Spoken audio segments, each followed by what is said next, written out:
Long ago, an aging inventor named Geppetto whiled away the hours in his workshop, which was a tiny basement flat in the heart of a bustling city by the sea. Geppetto was a good, hard-working man, but the toys and gadgets he fashioned were too odd to win his fortune. All were crafted with care, but none were useful enough to gain attention or a patent. The few people who took notice of Geppetto thought he was eccentric, so avoided his company. As a result, Geppetto found himself quite alone in life, puttering away with only the tools of his trade for companionship.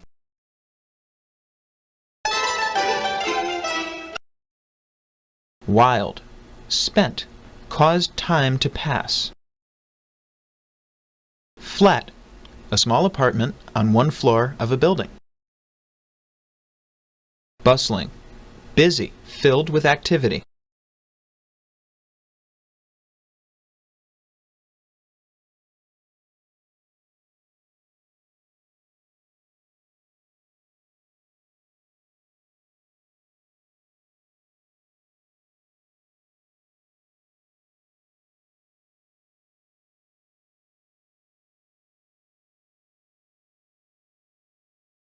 Gadgets, assorted mechanical objects.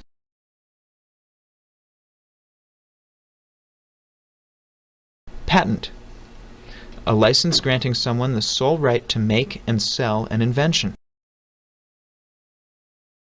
Eccentric, odd, strange. Avoided, stayed away from. Puttering, working without a purpose or goal. Companionship, company. Geppetto was a good... Each day, Geppetto heard the children talking and laughing on their way to school. From his little alley window, he could see only their feet as they passed by. Geppetto regretted that he had never married, and often wondered what his life would be like if he had a child of his own. To console himself in his loneliness, the inventor decided to construct a marionette. He worked for days, selling nearly all he possessed, in order to carve the puppet from the finest wood.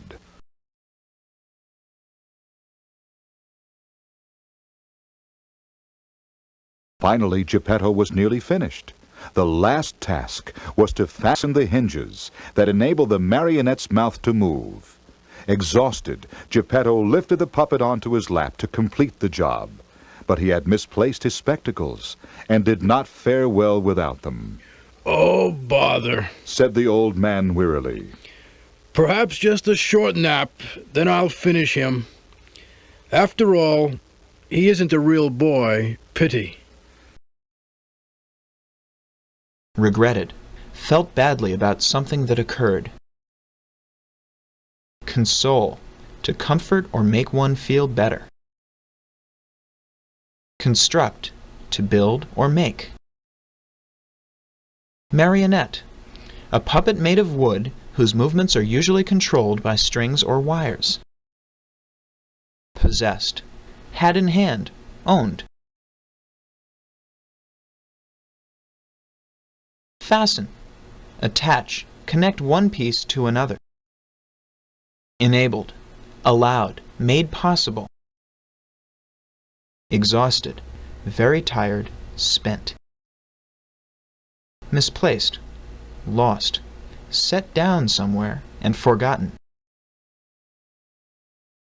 Spectacles, eyeglasses. Wearily, tiredly.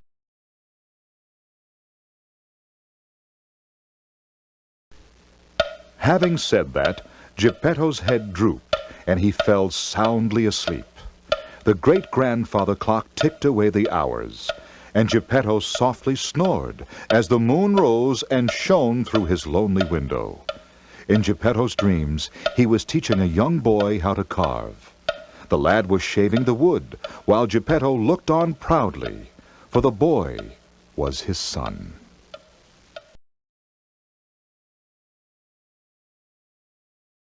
Lost in his dreams, Geppetto muttered in his sleep, Such a fine boy, my dear son Pinocchio.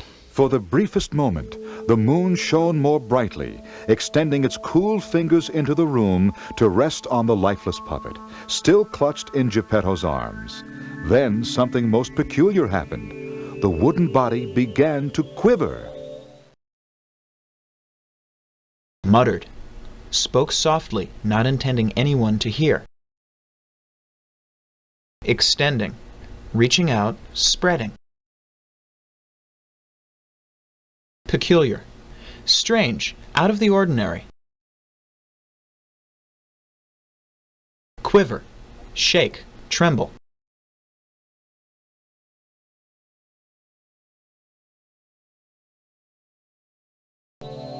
The puppet shuddered, and his eyes opened wide. He looked round about and grew excited at what he saw.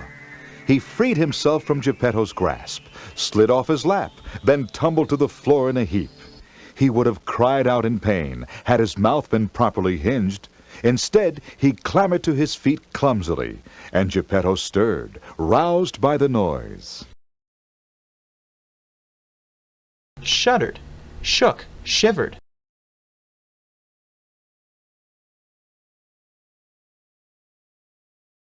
Hinged, attached at a joint, permitting movement. Clambered, scrambled, climbed clumsily. Roused, awakened, moved to action.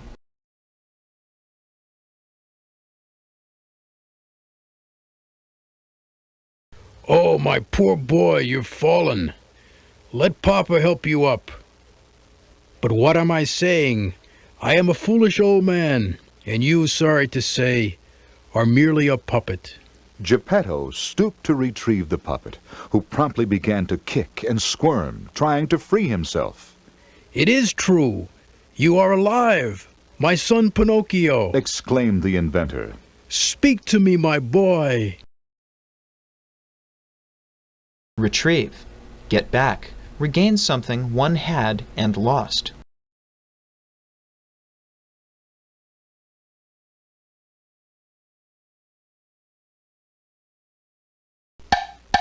Pinocchio tapped a wooden hand against his imperfect mouth. Geppetto replied, But of course, how silly of me. Come here, dear boy, and let me take care of that for you. Geppetto reached for the tools he needed to hinge the puppet's jaw. But Pinocchio, impatiently waiting to explore the outside world, pulled away from him and ran out the door. Imperfect, flawed, not ideal. Impatiently, restlessly, hurriedly.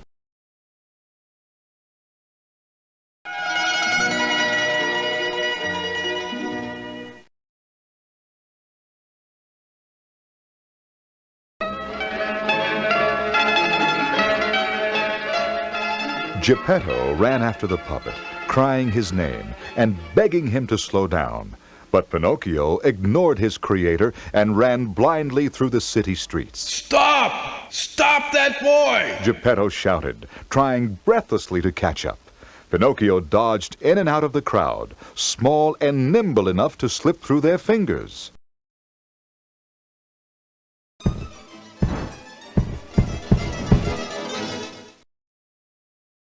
Ignored, paid no attention to, deliberately overlooked. Dodged, avoided something by darting around it or quickly changing direction. Nimble, quick and light-footed.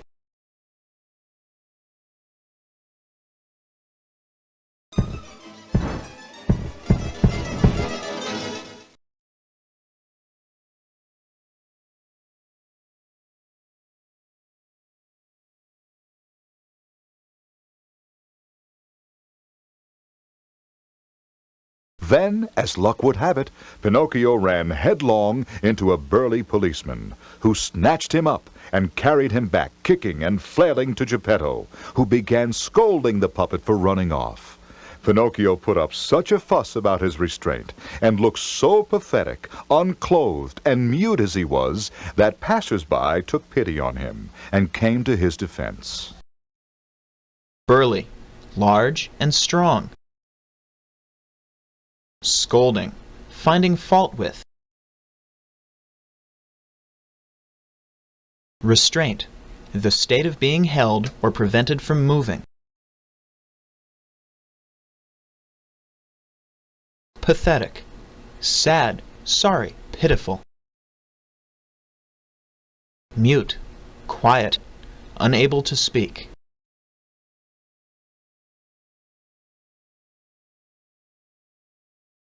Let the boy alone! One crowd member cried out.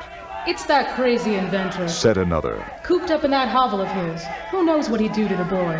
Before the old man could protest, the crowd had recalled the policeman, and poor Geppetto was hauled off to jail.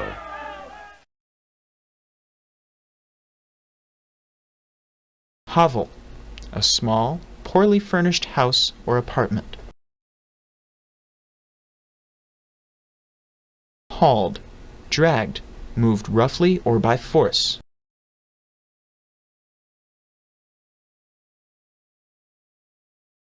Free to do as he pleased, Pinocchio skipped off to roam the city at his leisure. People passing by looked askance at the wooden boy's antics, but he paid them no mind. After a time, Pinocchio found himself growing bored and hungry. He approached a street vendor who was selling fruit, but the vendor chased him away, for he had no money. Leisure, at one's convenience, at one's chosen time and pace. Askance, with disapproval or distrust.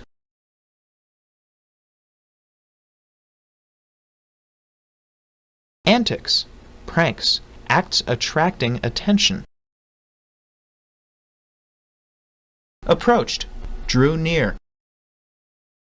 Vendor, a person selling something, merchant. Pinocchio decided the only thing to do was to return to Geppetto's house. The old man had been taken away, but surely there would be some food left there. He started back the way he came, and on the way he noticed a building he hadn't seen before in his haste. He peeked in the window, and there he saw a room full of boys and girls seated in rows.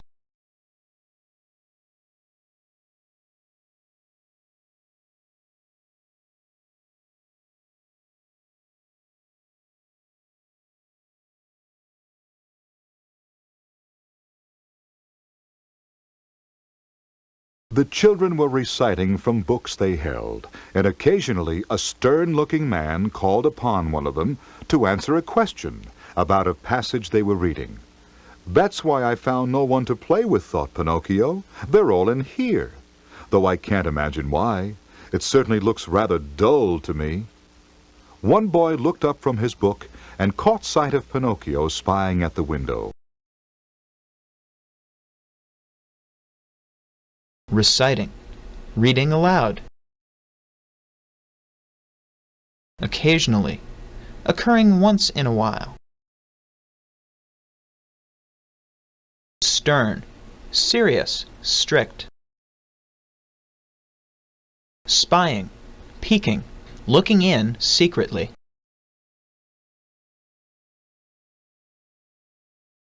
The boy began to snicker, at which point the schoolmaster admonished him and demanded an explanation for the disruptive behavior. "But, sir," the boy cried, "there's a silly puppet peeking in at us." Snicker, laugh, chuckle. Admonished, expressed disapproval of one's actions or behavior and offered advice as to how to improve. Disruptive, upsetting or interrupting the normal order or course.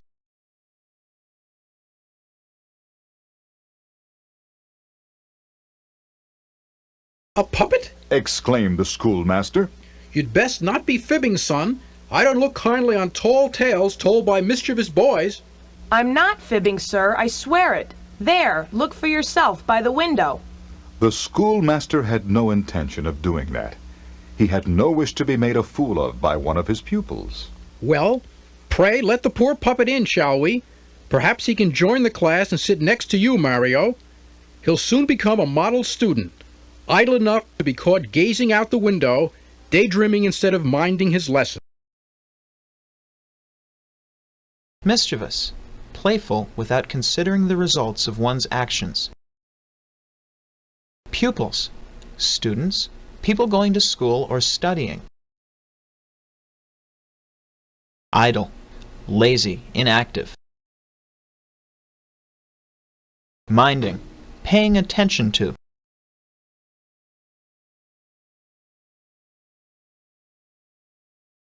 But, sir, The boy protested.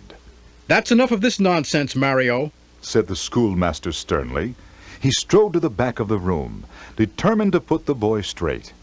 As the man approached, he too spied Pinocchio dangling in front of the window, gaping. He marched over to confront the puppet.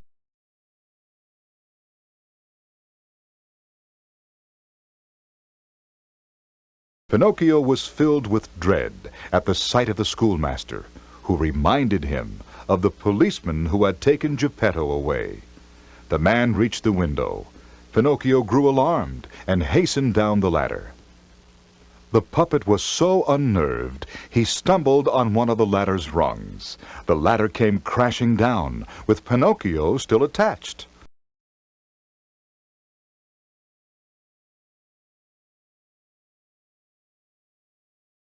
Dread, extreme fear. Alarmed, scared, upset. Hastened, moved quickly. Unnerved, disturbed, shaken up.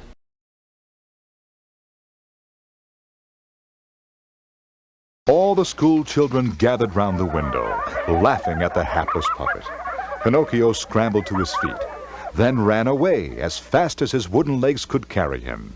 Tired, hungry, and aching from his fall, Pinocchio wanted nothing more than the safety of Geppetto's humble workshop.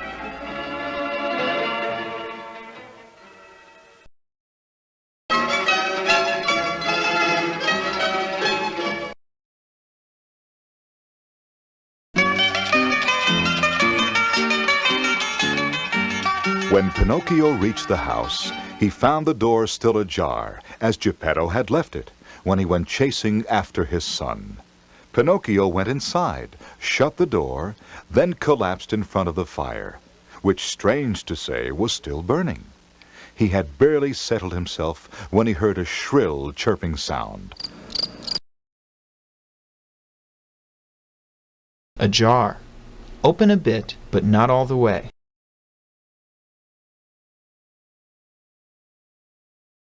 Collapsed, fell in a heap.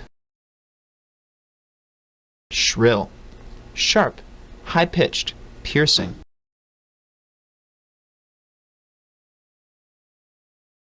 The cricket drew himself up importantly and said, Well, a fine mess you've made of things, and all on your first day, too. What have you to say for yourself, Pinocchio?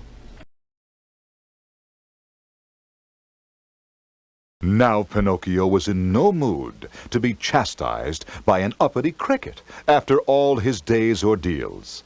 Frustrated by his inability to talk back, he picked up one of Geppetto's mallets and threw it at the cricket. Pinocchio was so small, the mallet came nowhere near its target. Instead, it flew directly into the fire. Dear Pinocchio, Said the cricket. you've just proven my point with your impatient outburst. Had you not run out on poor Geppetto, whose good intentions created you, you'd not find yourself in such a predicament. Pinocchio merely scowled and looked down at his feet. Chastised, found fault with, scolded. Uppity, putting on airs, acting superior. Ordeals, troubles, difficult situations. Mallets, wooden hammers. Predicament, problem, bind, difficult situation. scowled, frowned, looked unhappy.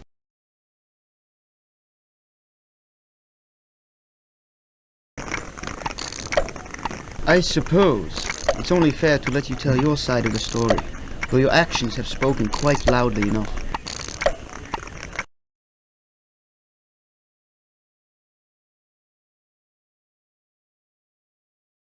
The cricket chirped 3 times, and a troop of mice marched out of a hole in the hearth. They climbed the workbench, gathered up the hinge pins, and soon had Pinocchio's jaw properly fixed.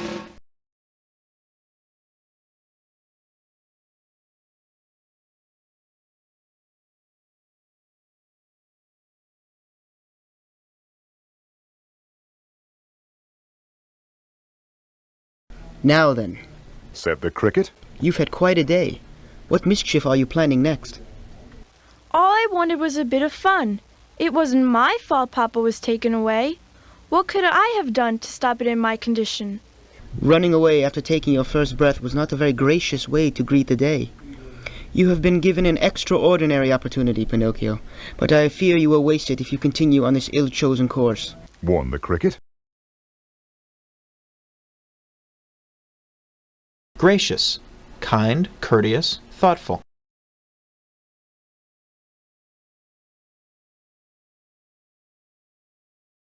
I was just a puppet. Now I'm a boy. But as soon as I went outside to explore the world, I found nothing but misfortune. There were no boys to play with. All the children were trapped in a room with a horrid man. Now I'm tired and hungry, and there's not a scrap of food to be had. What is the point of being alive at all if I'm merely to be starved and tortured by a nasty cricket? Horrid, mean, unpleasant.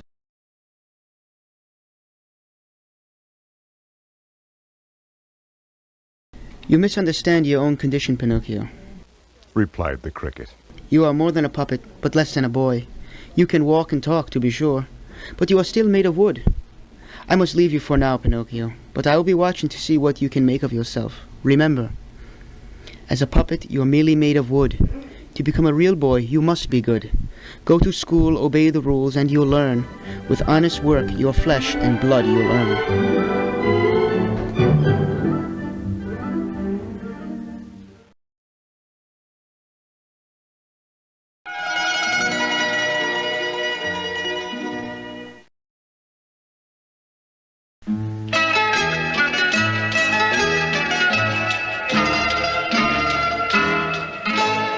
Why must I go to school? Pinocchio tried to ask, but the cricket was gone in the wink of an eye.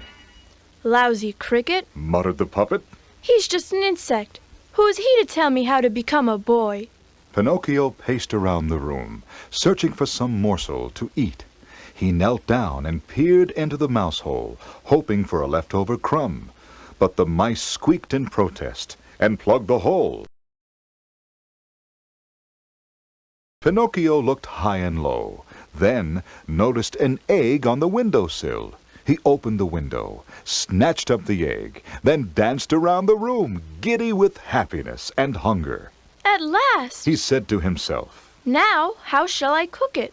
Pinocchio rummaged around in the cupboards until he found a small frying pan, which he brought to the fire.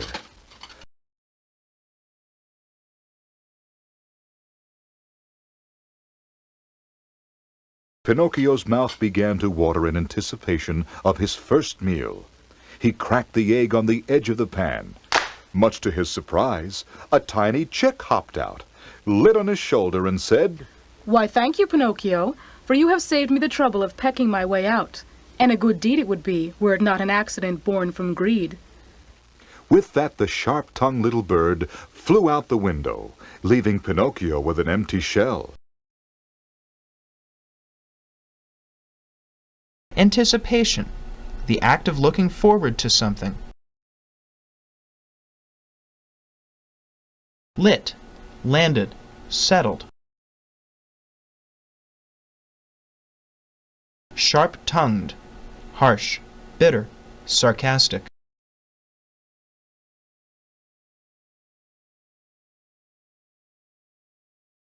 Thoroughly dismayed at the loss of his meal, Pinocchio resolved to go out and beg for his supper.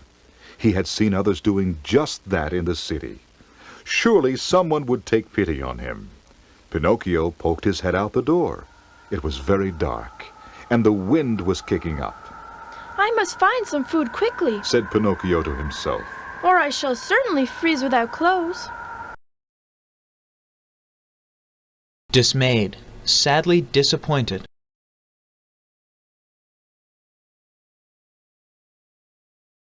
Pinocchio set out in a new direction, hoping for better luck than he had had earlier in the day.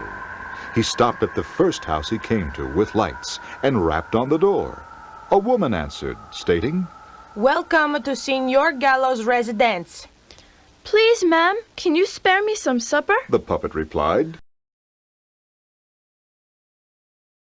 Signor. Mr. in Italian.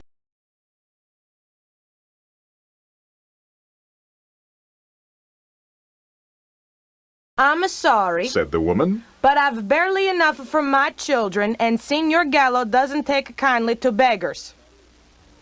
With that, she closed the door on him, and Pinocchio was forced to travel on. Along the way, he passed a shopkeeper, just closing up for the night. Please, sir, can you spare me a bit of cheese? The puppet pleaded.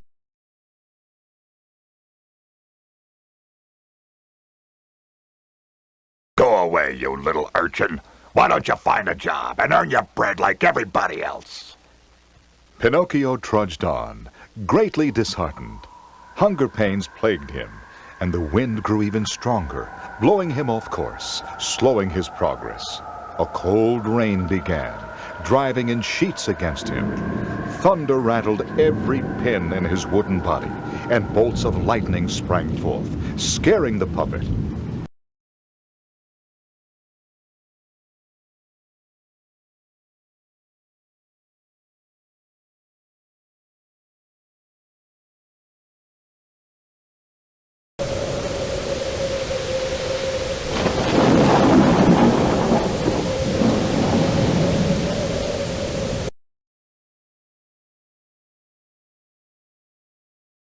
Urchin. Scamp. Mischievous child. Trudged. Walked in a slow, tired way. Disheartened. Sadly disappointed, dispirited. Plagued. Bothered. Troubled. Sprang. Jumped out.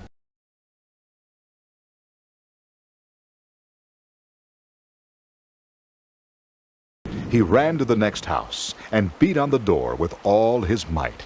A young boy answered and looked at him haughtily. What do you want, out wandering on a stormy night like this? Just the smallest bite of food, if you please. I'm cold and hungry, and I can't walk another step. Please let me in. Begged the puppet. Haughtily. Proudly. Vainly.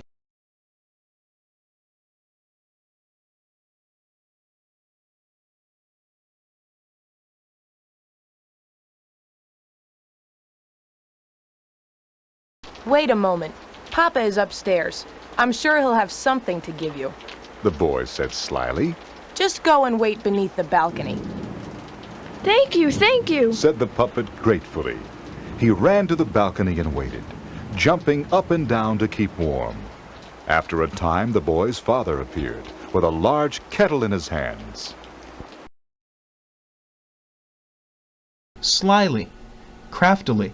In a sneaky way. Balcony.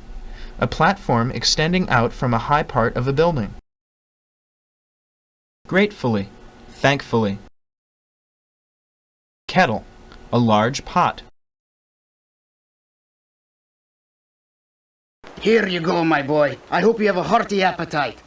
All at once, the pitiless man poured the entire pot of dishwater down on the unsuspecting puppet. There! Shouted the man victoriously. That should teach you not to beg. That was the end of it. Pinocchio could endure no further torment. He turned away, drenched and sobbing, and headed for home.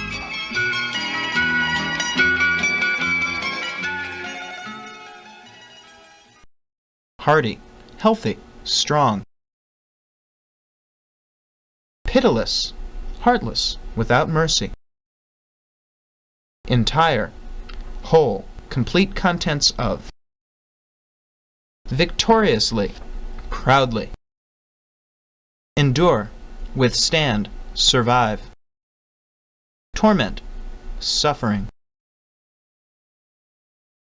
Drenched, soaking wet. Sobbing, crying loudly.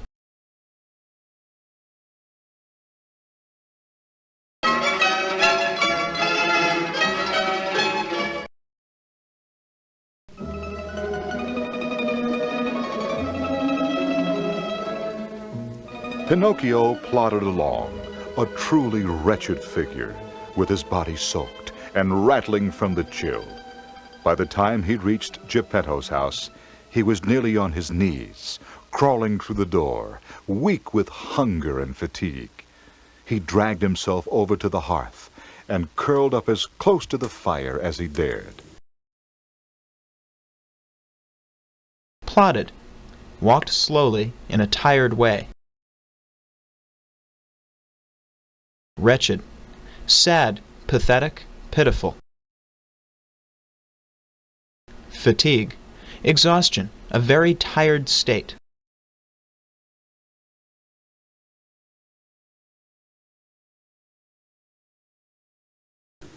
Weary as he was, Pinocchio slept fitfully, distracted by hunger pangs and dreams of what might have been. First he fancied himself to be a wealthy young lad, seated at a king's banquet. Pinocchio gorged himself on the finest food and drink. Well fed at last, his dreams turned to adventure.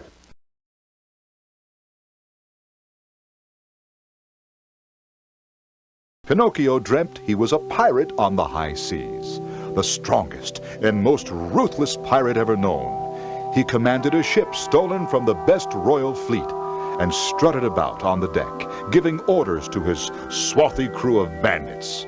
Another ship was rapidly approaching, and Pinocchio stood ready to fight, sword drawn, gleaming in the moonlight. Ruthless, cruel, without mercy. Swarthy, dark, weathered. Bandits, thieves, crooks.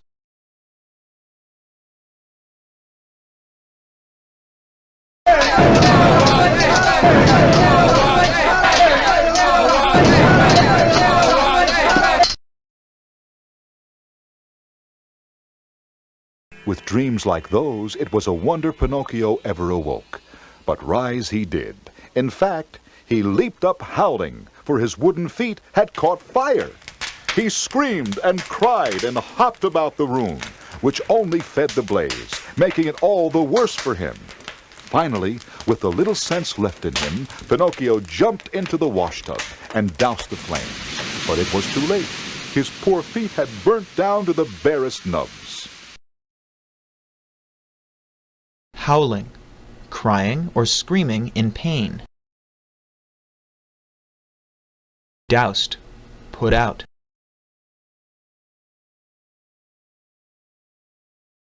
Why am I so cursed? Pinocchio wailed. Just then, the door flew open, and Geppetto rushed in. What is it, my boy? What distresses you so? Someone set me on fire. Now I'm burnt to a cinder.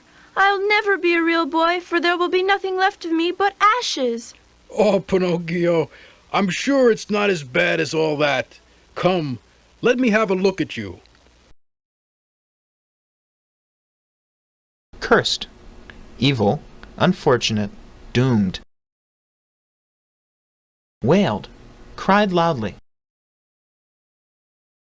Distresses, troubles, upsets. Cinder, an ash, a burned-out coal.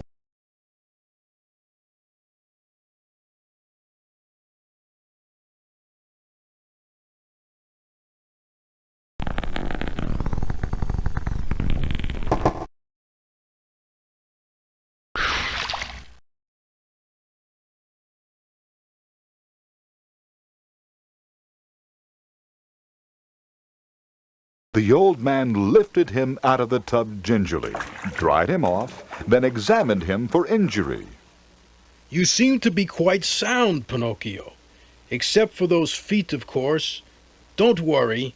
I can mend them for you in no time. But you must promise me not to use them to run away again. I won't, Papa, I promise.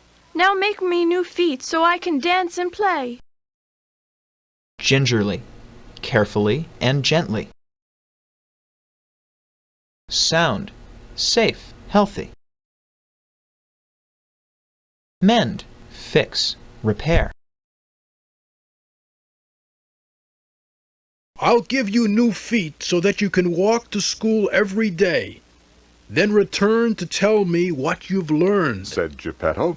Now you sound like that miserable cricket. Pinocchio complained. Cricket? The man exclaimed. Whatever do you mean? Never mind. Pinocchio said glumly. But why must I go to school? It's dull. I want a life of adventure. Glumly, sadly.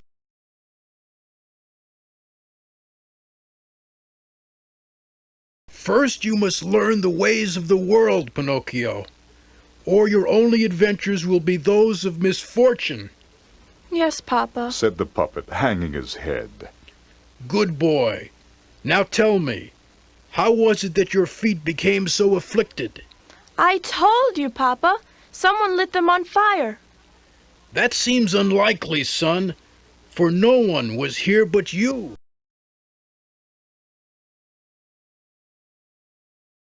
Afflicted, hurt, damaged. It's true, Papa. Why, it must be the mice who live in a hole by the hearth. They snuck out while I slept and burned my feet out of spite. Pinocchio, good boys don't lie, and your lie is as plain as the nose on your face. But I saw them, Papa. They came and took a match to me. See for yourself, Pinocchio, said Geppetto sadly. Geppetto handed his looking-glass to the puppet, who peered into it, astonished. Pinocchio's nose was growing at an alarming rate. It grew so long that it hit the mirror, shattering the glass. Make it stop, Papa, the puppet pleaded. Only you have the power to do that, my son. Be brave and admit the truth. Then your nose will not betray you. Looking-glass, mirror. Astonished, surprised. Shattering, breaking. Pleaded, begged. Betray, give away, reveal something one wishes kept secret. It was the mice, I tell you. It must have been them. Pinocchio's nose grew larger still, until he could no longer move about without sending objects crashing to the floor. Well, I thought it was them, said the puppet grudgingly. but perhaps I was mistaken. His nose stopped growing. I suppose I slept too close to the fire. Pinocchio admitted. His nose began to shrink from its absurd proportion. Grudgingly, unwillingly, stubbornly. Mistaken, wrong. Admitted, told unwillingly or shamefully. Absurd, extreme, ridiculous. Proportion, size, balance. Now then, that's better, said Geppetto. Come, sit in my chair and have something to eat. You must be famished. I was given a bit of bread and fruit when they released me from jail. Food! Oh, Papa, I'm starving. Thank you. I'm sorry they took you away on my account. What's done is done. It was a simple misunderstanding. Now we are together and shall remain so as a little family. Famished, very hungry. Released, let go, set free. Pinocchio ate the bread and fruit, while Geppetto worked furiously to restore the puppet's feet. Soon, Pinocchio was whole once more. Now you are ready for school tomorrow. But Papa, I can't go to school. I haven't the proper book. I shall take care of that, said Geppetto. He put on his shabby old coat and hat and started for the door. Restore. Make right or whole again. Shabby. Old, tattered, torn. I'll be back shortly, said the old man. Stay here and behave yourself until I return. Yes, Papa. Geppetto returned holding a first-year primer. The book was a second-hand copy, well worn but intact, which is more than might be said for Geppetto. He came home wearing only his shirt and trousers, for he had traded his old coat and hat for the primer. Primer. A beginning reading book. Intact. Whole. Together. Trousers. Pants. Geppetto handed Pinocchio the school book. Here is your first primer, Pinocchio. If you study it well, you'll soon learn how to read. I want to read about pirates, Papa, said the eager puppet. Whatever you like, replied Geppetto indulgently. Just take care of that primer, for I'm afraid I haven't the means to replace it. Eager. Excited. Looking forward to. Indulgently. Kindly. Permissively.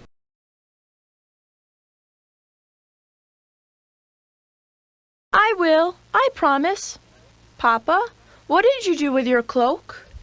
I traded it to someone who needed it more than I, said Geppetto humbly. Now then, off to bed, Pinocchio. You have a special day ahead tomorrow, and you must rise early so as not to be late. Yes, Papa. The puppet answered reluctantly.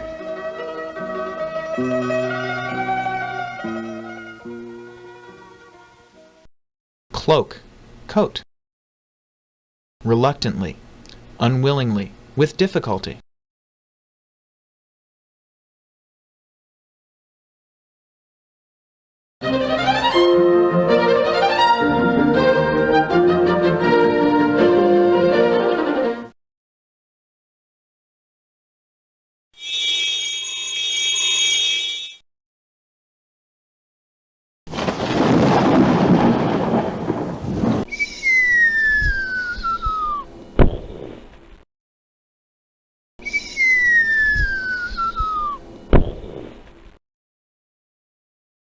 La la la la.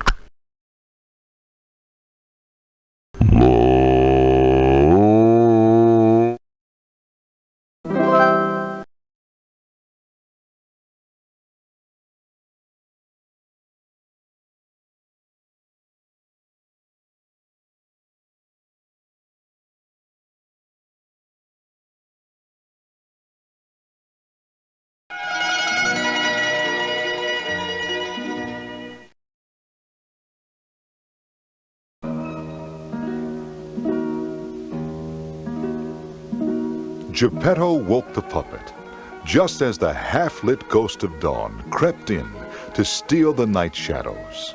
Book in hand, Pinocchio moved sluggishly to the door, looking rather grim now that the dreaded day had actually arrived.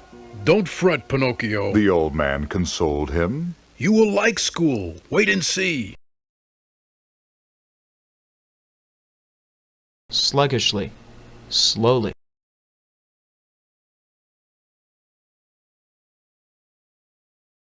You'll make new friends and learn so much. You'll become a scholar with the world at your feet.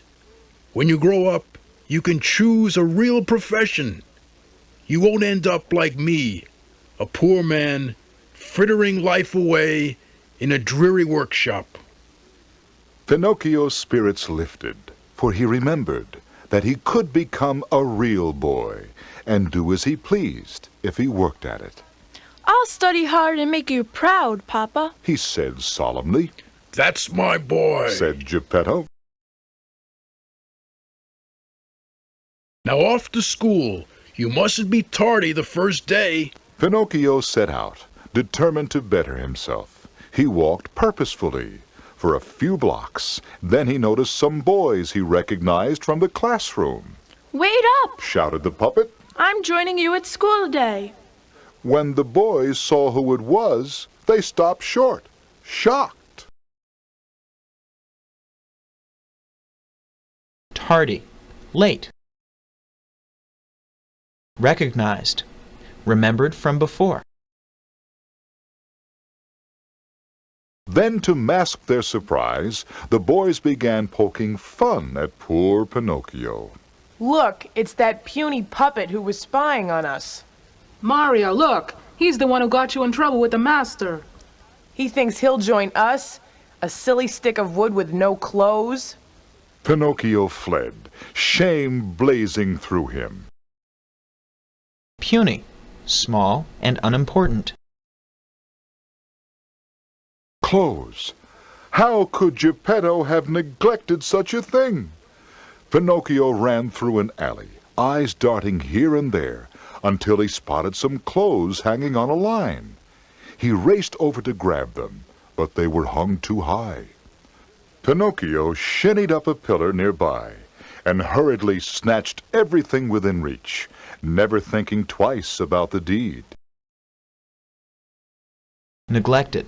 Forgotten. Overlooked. Shinnied. Climbed. Pillar. A pole or column used to support the weight of a bridge or building. Hurriedly. Quickly. Deed. Act.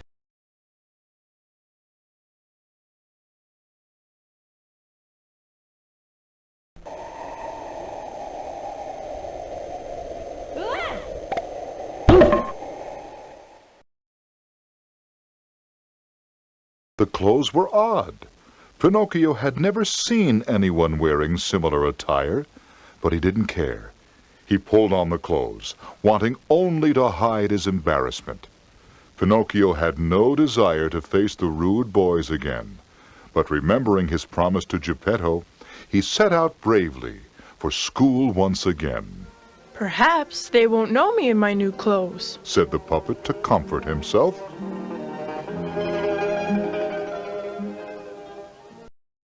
Attire. Clothing. Outfit. Embarrassment. Shame. Self-consciousness.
Pinocchio trotted off with renewed purpose, determined not to be late and draw undue attention to himself. The unlucky puppet had barely begun when an imposing man with a flowing black beard sprung out from the shadows, confronting him. What do you think you're doing, stealing the costumes for my show? The man demanded. Speak up, boy, or you'll soon feel my wrath. I only want to go to school as I was told, sir. Pinocchio replied feebly. School? The man bellowed. You thieving puppet! You are not a boy. You are made of wood. Who bewitched this puppet and sent him to sabotage my show? No one, sir. I'm on my way. You're on your way to work in my show and pay for the clothes you stole from me. Feebly, weakly. Bellowed, yelled. Bewitched, under a spell. Sabotage, ruin, undermine.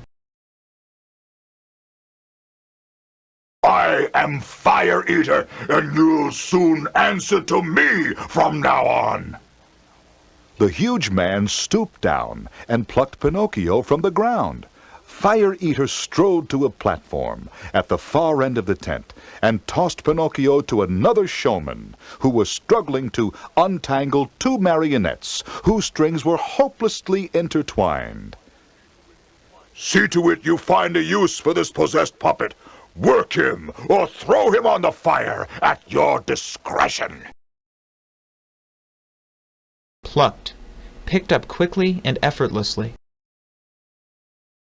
Intertwined, tangled. Possessed, under an evil spell. Discretion, judgment, choice.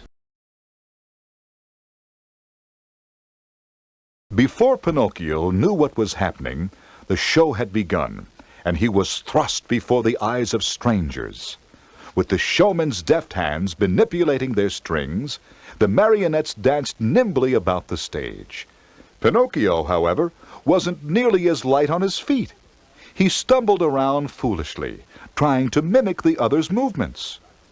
Get that puppet off my stage, Fire Eater bellowed. He'll ruin my show's reputation.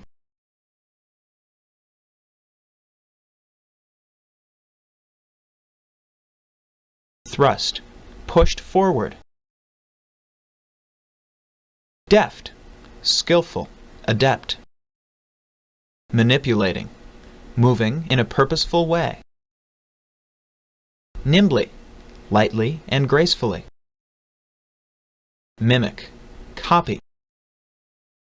Bellowed, yelled. Reputation, good name, esteem. The audience did not agree. Pinocchio's comparative lack of grace amused them, and they called for the puppet's reinstatement. Fire Eater grew irritated and took the stage himself. His sword-swallowing routine was usually presented as the culminating act. But Fire Eater, annoyed at the puppet's success, strode out, determined to restore the show and his ego. Irritated, annoyed, bothered. Routine, normal procedure, rehearsed act. Culminating, final. Restore, make right or whole again. Fire Eater struck his finest pose, sure to win over the audience. He tipped back his head and raised the flaming sword high above him, creating a dramatic silhouette. His imposing form was cleverly cloaked in a silk cape that he drew out wide to emphasize his girth. Looming over the crowd with his forked black beard and molten eyes reflecting the flame, he was the devil himself, as hard-edged as the fiery weapon he brandished. Audience, group of people watching an event. Dramatic, showy, drawing attention. Silhouette, solid outline of a figure. Imposing, large, intruding, intimidating. Emphasize, draw attention to, make more extreme. Girth, width around. Forked, divided into 2 points, V-shaped. Molten, glowing, fiery. Weapon, a tool with which one fights or defends one's self. Brandished, held ready to use, waved. Gather round me now, good people, and witness a feat precious few have mastered. Watch in amazement as I swallow the length of this flaming sword. But Fire Eater was the only one stunned. The crowd, normally up cheering at this point in the show, began to hiss and boo. It's nothing but a hoax. One man hollered. It's true, he's a fake. The man's wife chimed in. Precious, valuable, special. Hoax, trick, or prank. Fire Eater was livid. How dare they cross so great a man? Bring in the puppet or have our money back. Fire Eater would have crushed them all in his anger, but he could ill afford to suffer such a loss of income. Gritting his teeth, Fire Eater bowed low to the audience, then retreated from the stage to vent his rage on the puppet who had caused it. Livid, very angry. Vent, let out, release. Get out on that stage and give the performance of your life, Fire Eater growled. for that is what you stand to lose if this curtain falls before an unhappy crowd. With a shove from the showman, Pinocchio made his encore performance. The crowd cheered him on, drawing close to the stage. Look, Someone said, he walks without strings. Encore, repeat, additional.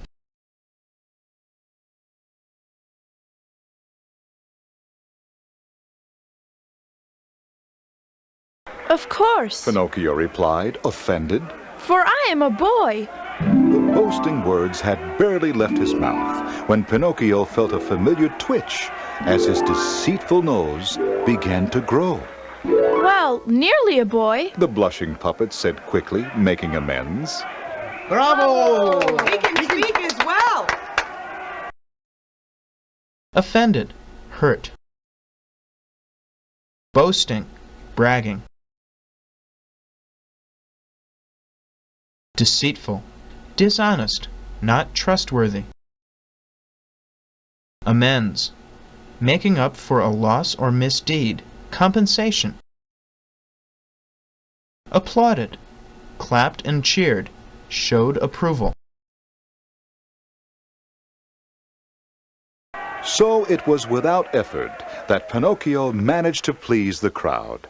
Fire Eater was so pleased with the day's earnings that he forgot his damaged ego and canceled the rest of the shows, inviting everyone to celebrate his good fortune.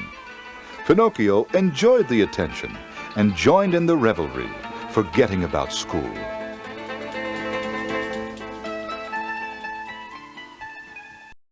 Revelry, fun, merriment.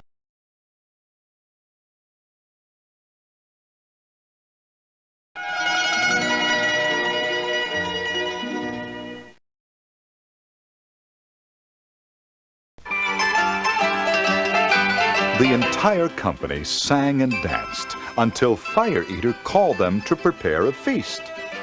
We have developed quite an appetite from our activities. As this glorious day draws to a close, I propose we continue the celebration with the finest food and drink to be had. Fire Eater snapped his fingers, and assistants flew to his side. Francis, fetch me the most succulent lamb in the city. Carlo, you bring the fixings. Anthony, dash off to the vineyards and return with enough wine to go round. Succulent, tender and juicy.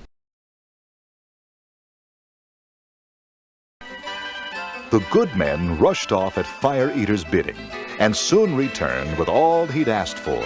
In no time, meat was roasting on a spit, and glasses were raised to toast the occasion. Fire Eater was in such fine spirits that he forgot his earlier grudge and asked Pinocchio to remain with the company. Thank Thank you just the same, sir. the puppet said in earnest. But I couldn't possibly stay. Bidding, request, order. Grudge, bad feelings towards someone or about something that once happened.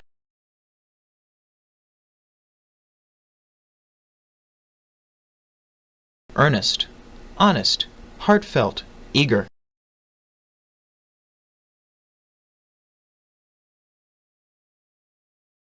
What? You reject my noble offer after stealing my clothes and my show? I'm sorry, sir, but I promised my papa I'd go to school, and instead I've spent all day here. He's sure to be worried, and now, since I haven't kept my word, I may never become a real boy. The puppet lamented. A real boy? I should say not. You're just a puppet putting on airs, and now you've crossed me in my kindness. Lamented, regretted, spoke sadly about. Fire Eater snapped his fingers again, and his aides appeared by his side in an instant. I'm running low on firewood, and the lamb is only half cooked.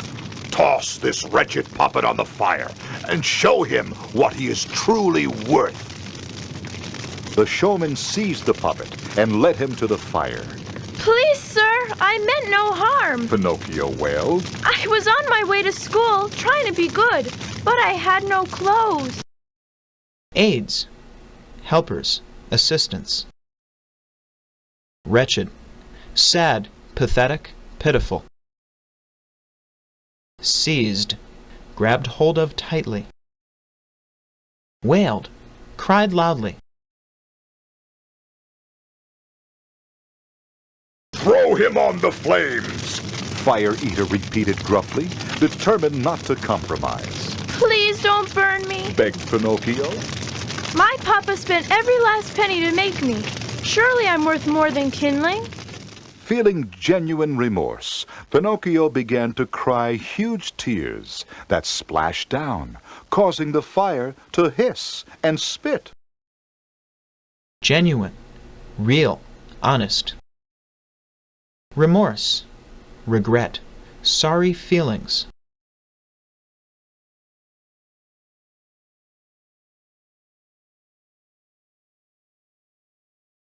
Now stop that! You'll be dousing the flames. Then we'll never have our supper, said Fire Eater, softening despite himself. Please, I'll do whatever you ask. I'll fetch firewood for your feast, learn to dance in the show, whatever you like. Just let me say goodbye to my poor papa, for he will be heartbroken when he hears of my demise. Despite, in spite of. Heartbroken, crushed, sad and upset. Demise, death, bad end or outcome. All right, say no more, said Fire Eater with moist eyes. My own dear father taught me the secret to sword swallowing. Bless his soul. I shan't blame your father for your own misdeeds. Besides, it would spoil the company's appetite.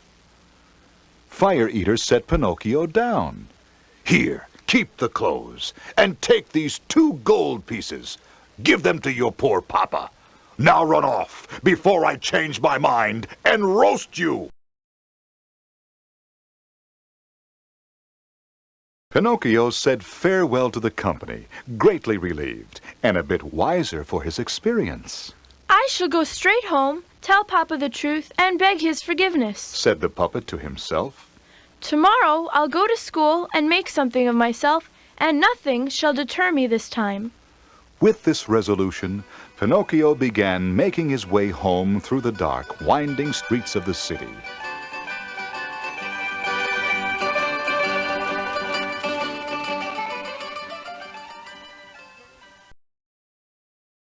Deter, prevent, turn aside.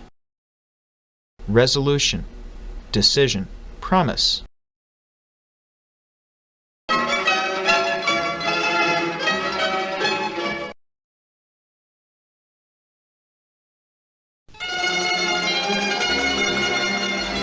Pinocchio came to a little bridge, and looking across to the other side, he saw two bent figures hobbling toward him, which he found surprising, as he passed no one else along the way. As a result of his dubious dealings of late, Pinocchio was apprehensive at their approach, but soon forgot his fear when he took a closer look at the pair. Hobbling, limping. Dubious, doubtful, questionable. Apprehensive, distrusting, fearful, suspicious. One was a graying old fox who dragged his crippled leg behind him.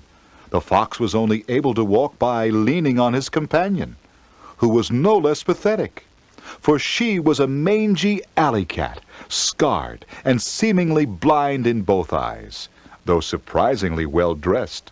The two supported one another out of mutual need, each compensating for the other's weakness.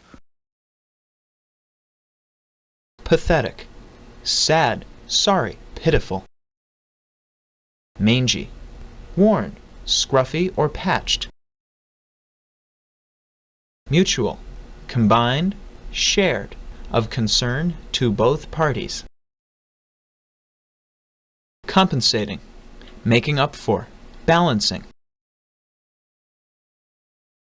"Good evening," said the fox, nodding his head politely. "You must be Pinocchio."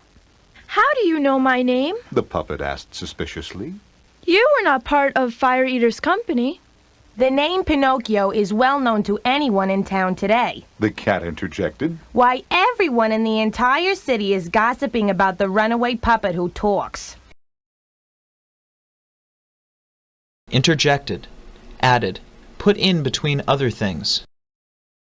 Gossiping, telling tales, spreading rumors. "Quite true," added the fox. "And an old man was wandering around looking for you as well." Papa! It must have been him! Cried Pinocchio. "Well, he was running around like a madman. He had no coat or hat, as if he hadn't a penny to his name." He will soon, Pinocchio replied indignantly. for I am returning home with these. Indignantly, proudly but defensively responding to an accusation. Pinocchio removed the gold coins from his pocket, proudly displaying them to his strange new acquaintances. At the sight of gold glinting in the moonlight, the fox's lame leg jerked despite itself, and the cat's green eyes opened wide for an instant. Praying that Pinocchio had overlooked their natural reflexes, the fox gave his companion a sharp jab with his elbow. Displaying, showing. Acquaintances, familiar people, neither strangers nor close friends.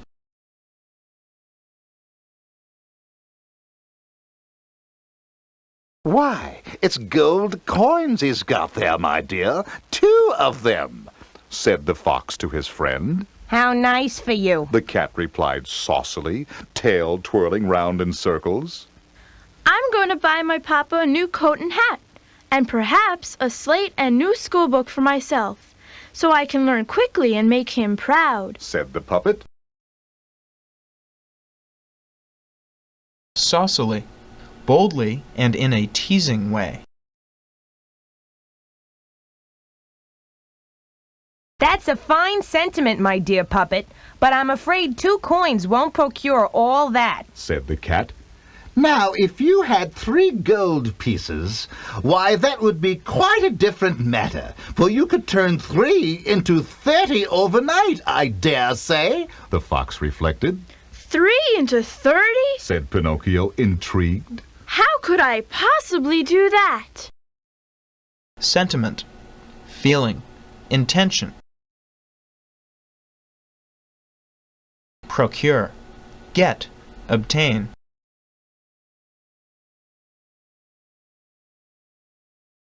Intrigued, interested, Made curious.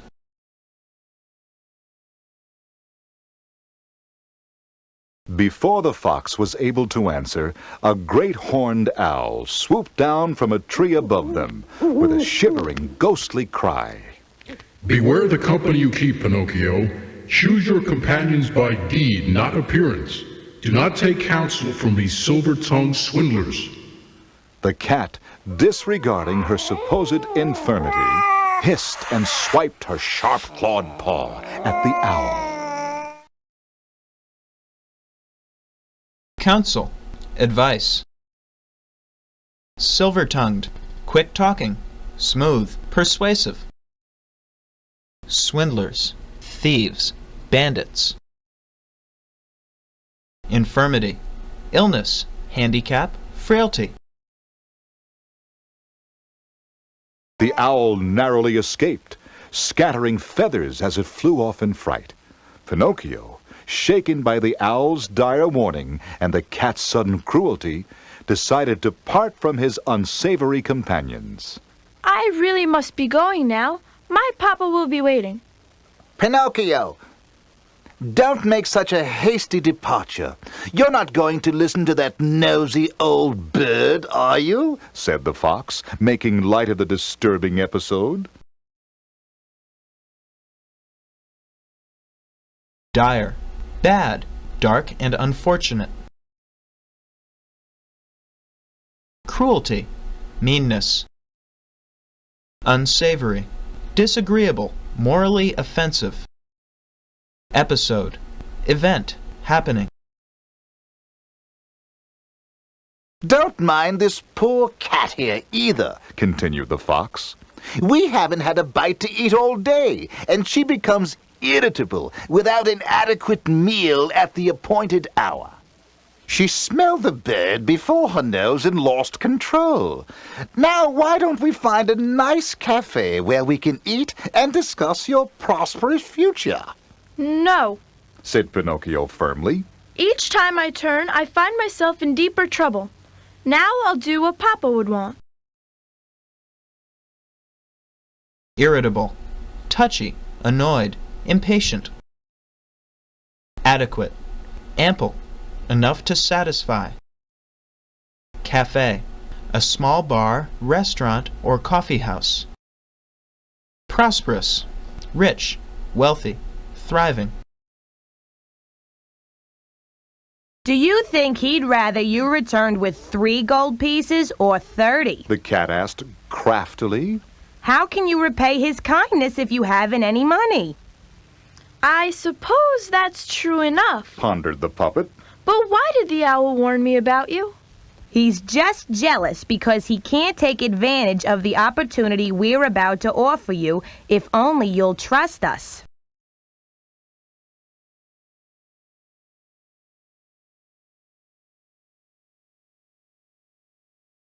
Surely it cannot hurt to discuss the matter, The fox prompted. It's never wise to decide on an empty stomach. I am hungry. Said the puppet, wavering. It's settled then. Said the fox. Come along, I know just the place. The peculiar group continued on through the night until they came to an obscure little inn called the Fair Game.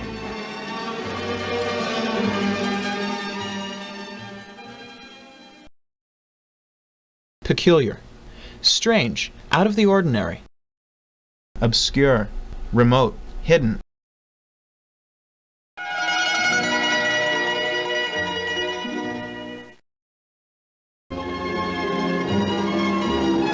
They had reached a part of town unfamiliar to Pinocchio, and he grew nervous as they approached the inn, which looked a bit seedy from the outside. The windows had been painted black to prevent passers-by from glimpsing the interior, and the sign bearing the establishment's name was badly in need of a fresh coat of paint. Despite the drab exterior, they opened the door to sounds of merriment, and Pinocchio's doubts subsided. Approached. Drew near. Seedy. Run down. In need of repair. Interior, inside. Establishment, store, shop, place of business. Drab, dull, colorless. Exterior, outside. Merriment, fun, pleasurable activity. Subsided, died down. The innkeeper greeted them warmly. Hello! Good to see you, my friend. It's been days since you dropped by. I was beginning to fear you'd run into a spell of bad luck. But I see you've brought along someone new to share your company tonight.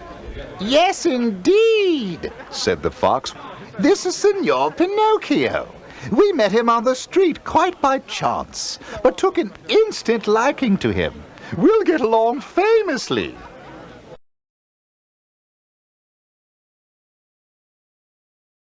Signor, Mr. in Italian. Famously, well, happily. Excellent.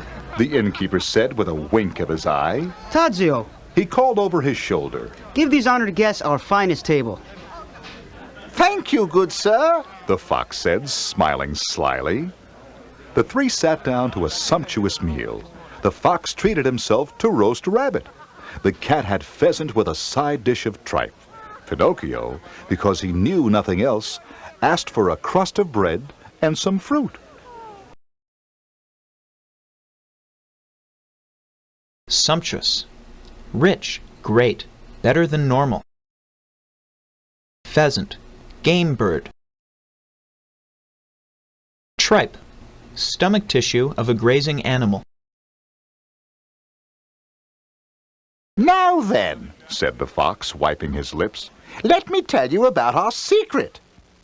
He leaned over closely, looked around to be sure no one would overhear, and said, There is a place we know where few dare to go. Those who return do so with a king's wealth. The puppet's eyes widened with excitement and greed, and he urged the fox to reveal the privileged details. It is called Fortune's Field, the fox continued. For anyone who finds their way there with 3 gold pieces in their pocket has their financial future assured.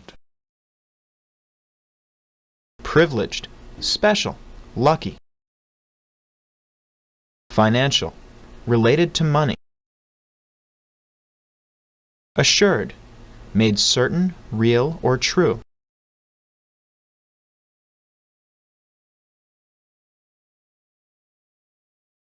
You must arrive at Tuscany's tomb at 3 o'clock sharp. There, if you dig a hole and plant your gold, Tuscany's tree will reach maturity by morning. Your 3 gold pieces will turn into 30, said the fox, snapping a coin with his fingers. And if I then plant the 30? Asked Pinocchio, thoroughly engrossed. Well, the answer is obvious. Simple math solves it, the fox replied smugly. Maturity, full growth, adulthood. Engrossed, wrapped up in, interested. Smugly, proudly, in a self-satisfied way. But it seems too good to be true, said Pinocchio with a twinge of doubt. How can it be so easy? Easy it is not, said the fox, laughing at the puppet's innocence. I never said there was no risk. To reach your destination, you must pass through Gilberti's graveyard, a place full of ghouls, set free to frighten you away. You mustn't be timid, for the cat and I shall be accompanying you.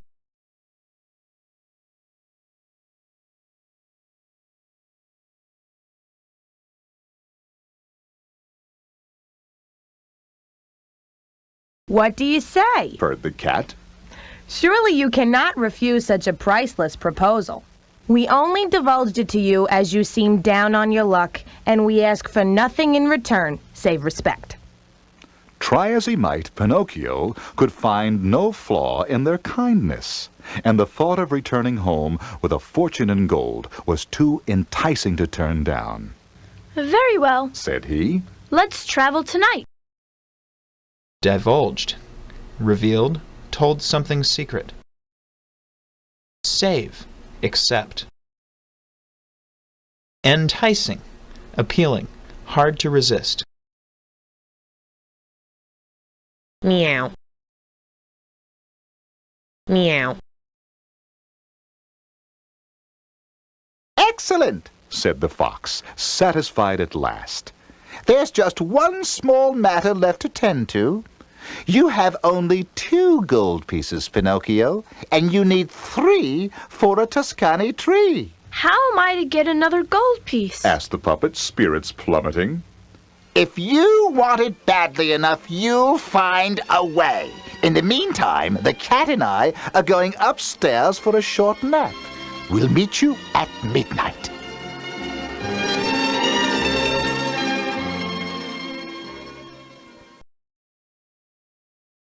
Plummeting, falling, dropping.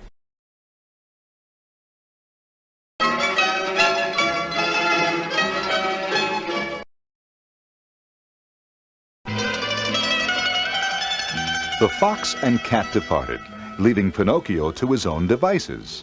He rose from the table and wandered by the bar, trying to appear nonchalant. Where's Dominic? Said a large bullfrog to a lizard nearby. It's time to start the game. He won so much money off us last night, he's probably afraid to show his face. Said the lizard. Well, we can't play without a 4th. Replied the frog, drawing deeply on his cigar. Anyone here with spare change to wager? Devices, ways of coping or handling things. Nonchalant, casual, bored, indifferent. Wager, bet, bid on.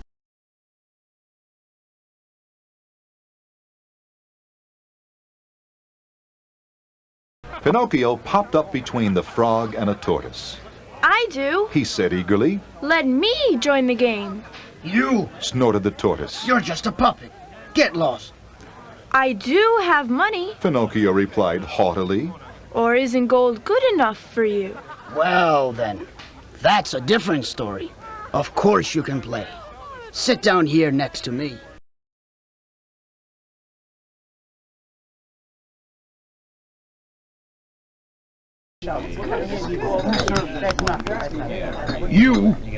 You're just a puppet. Get lost.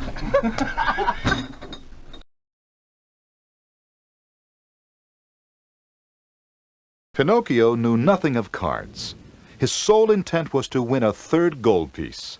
The cards were dealt, and everyone tossed in a penny. Pinocchio agreeably followed suit, plunking down a gold piece. We're not betting yet. Said the lizard, growing impatient already. Just ante up, will you? That's all I have to open with. Said the puppet defensively. It's going to be a short game. Said the lizard under his breath. I almost feel guilty taking money from someone with sawdust for brains. Intent, purpose, focus. Defensively, in a self-protecting way. I almost feel guilty taking money from someone with sawdust for brains.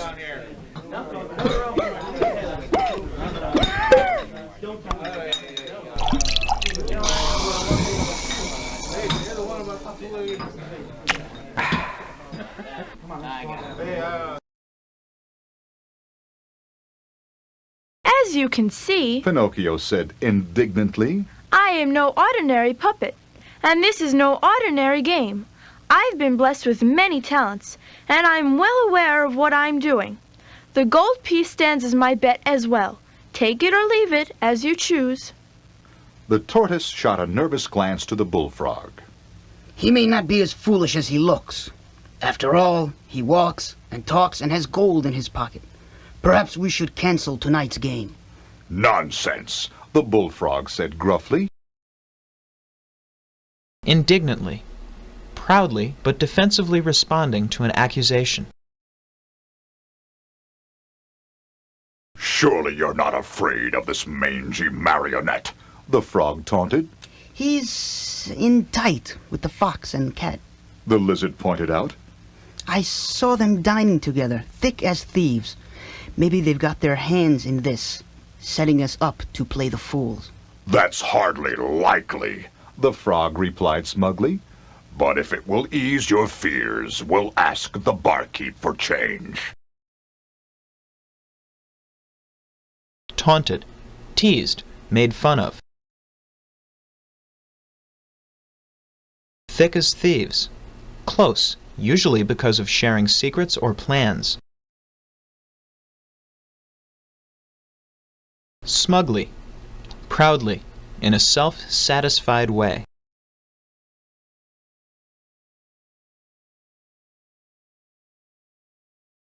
The bullfrog turned to Pinocchio. We're unused to such high stakes at this table, my friend. Exchange your gold and ante up in the proper fashion. Taking note of the malevolent looks cast his way, Pinocchio agreed. Just this one, though. Then if you can't afford the stakes, we haven't got a game. Pinocchio cashed in 1 gold piece, anteed up, and the game began. Having no idea how to play, Pinocchio merely matched every wager put before him. Malevolent, evil, intending to hurt.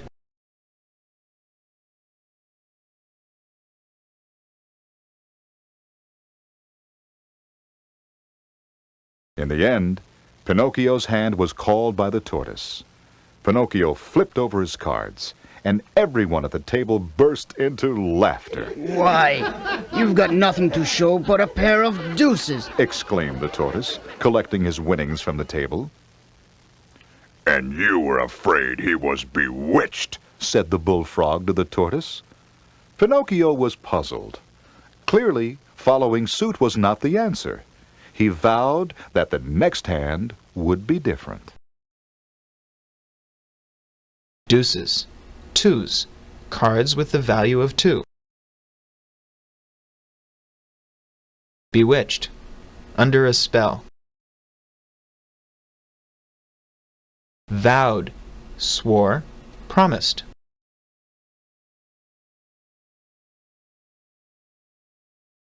The cards were dealt, and Pinocchio was called upon to make the first wager. He tossed his precious gold piece onto the table and said, This is my bet. Match it with the same or drop out of the game. The tortoise chuckled, remembering the last hand, and drew a gold piece from his breast pocket. The lizard bowed out, having lost a fair amount already. The bullfrog slapped down a gold piece, and then with a wicked gleam in his eye, he raised the bet with some spare change left in his pocket. You can't do that, Pinocchio cried. I haven't any money left. If you've a hand worth betting on, I'd accept something in trade. What do you have to offer? Precious, valuable, special.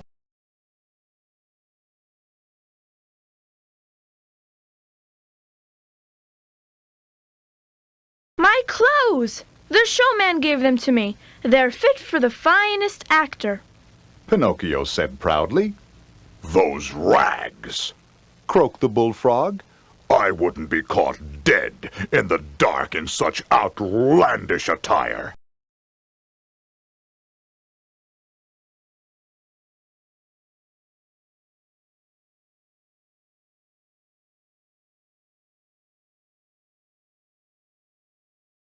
Well, said the puppet, hesitating, I do have one last item to offer.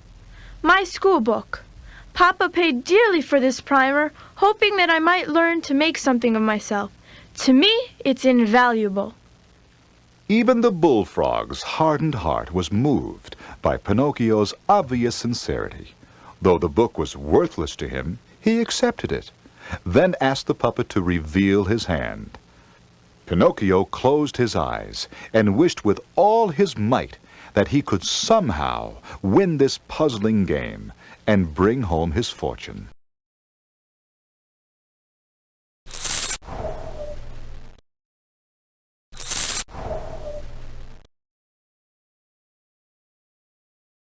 Pinocchio took a deep breath, opened his eyes, and turned over the cards.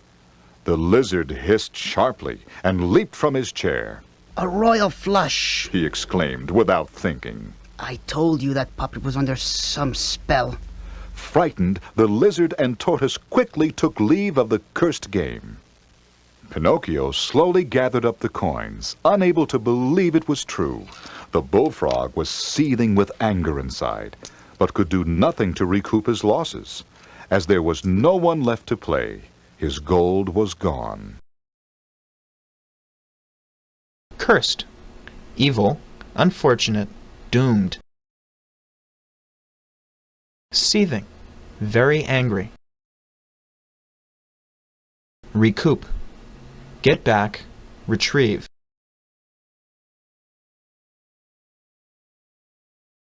You have won this hand by some ill omen, said the frog, eyes bulging. but do not cross me again. Omen, evil promise or curse.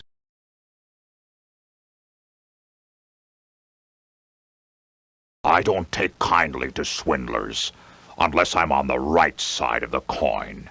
Stay out of my game, and tell the fox and cat to do the same. Having delivered his threat, the bullfrog left, and Pinocchio found himself alone with the barkeep. Excuse me, sir. Said Pinocchio, timid but unshaken in his resolve. Do you have the time? It's just past midnight, Senor Pinocchio. You'd best be getting home. The streets aren't safe this time of night. Resolve, decision.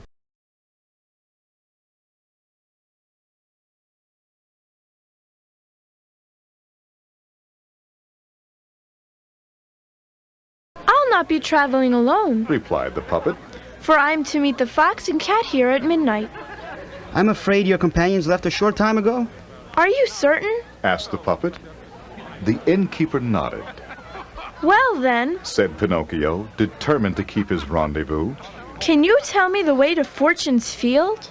Fortune's Field? The man exclaimed. Surely you're not going there this time of night. It would be suicide. I must catch up with my friends. Please tell me the way. Pinocchio begged. Rendezvous, meeting.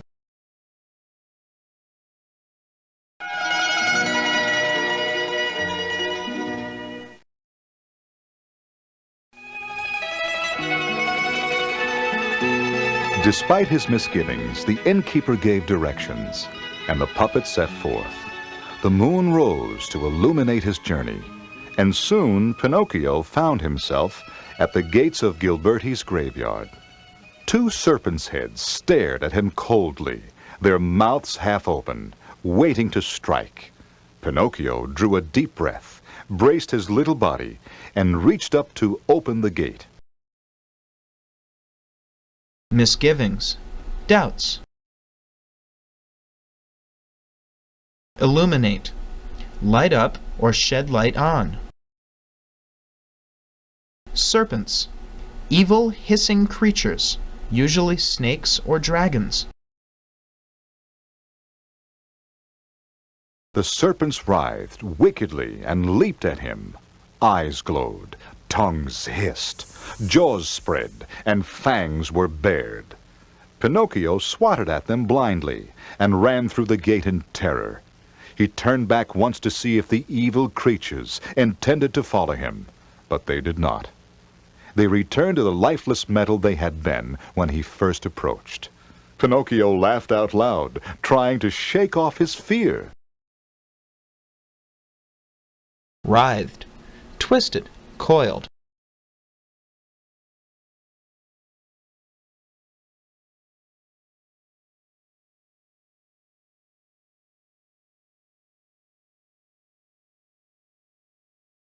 It must have been my imagination, said he to himself.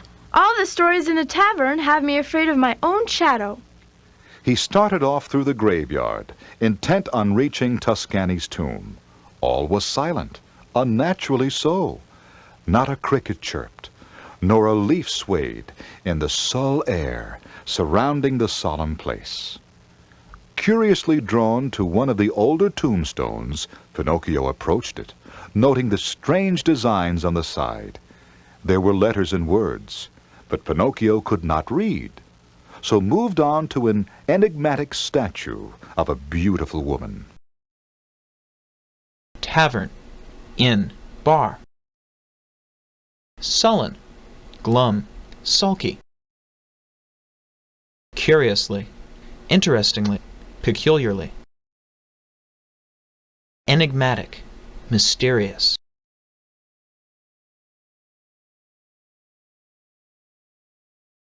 Pinocchio stared at the woman, astonished by her serene beauty.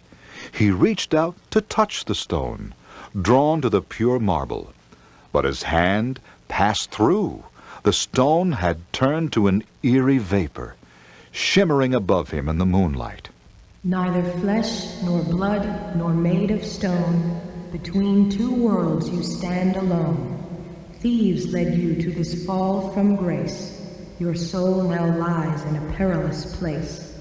In this barren field no fortune's won. Leave in haste before ill will be done.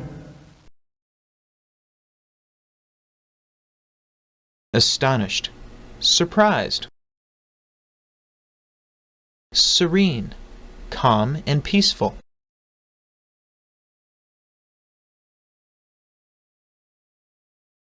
Perilous, dangerous. Barren, lifeless, deserted. The hollow voice trailed off, and Pinocchio stood before her transfixed, watching as she faded back to stone. The slightest rustle of leaves was enough to startle the puppet from his reverie. He snuck away toward the exit at the opposite end of the graveyard. Transfixed, held motionless, in awe.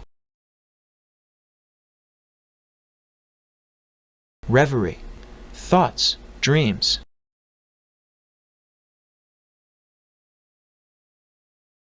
Pinocchio reached the cemetery's edge and passed through another gate, which offered him no resistance. A field of tall, bluish grass, such as he'd never seen, stretched before him. A single monument stood in the center of the field, lone and foreboding. Tuscany's tomb. Monument, statue, stone figure. Foreboding, sense of evil or doom.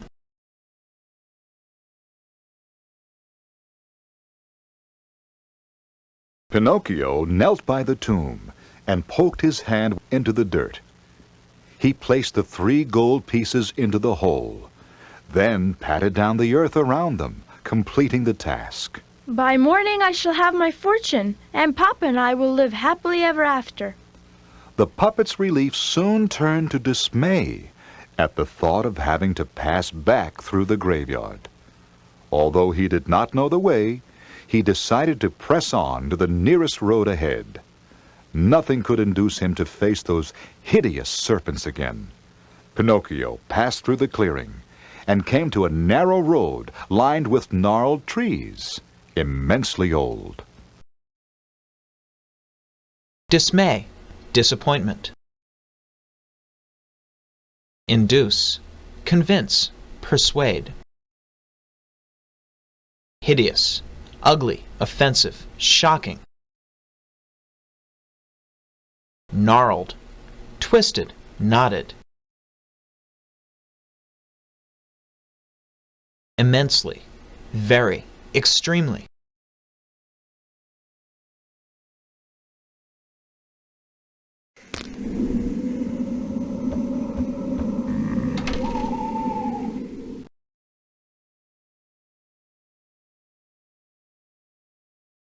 The trees blotted out the moon's glow.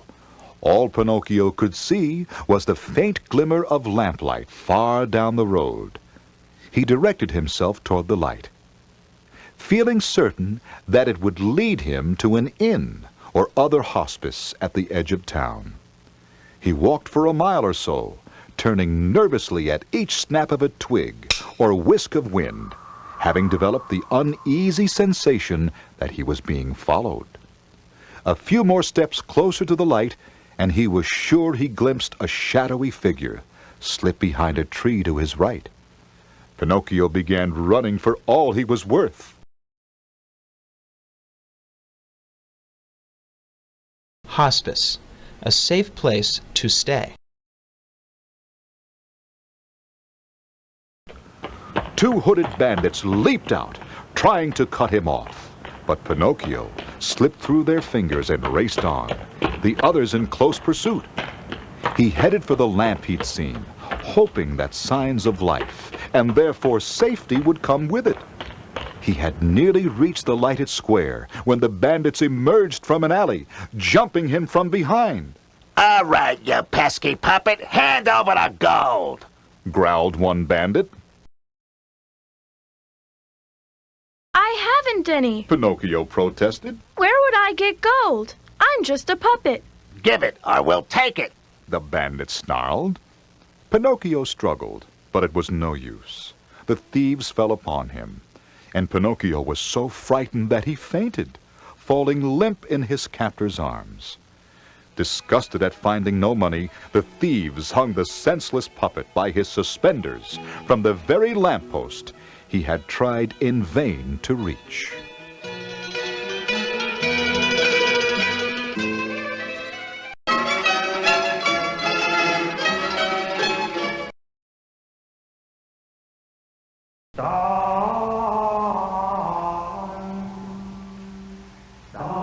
A monk, rising early to pray, was the first to lay eyes on the disheveled form of Pinocchio, still hanging from the cursed lamppost that had lured, then betrayed him.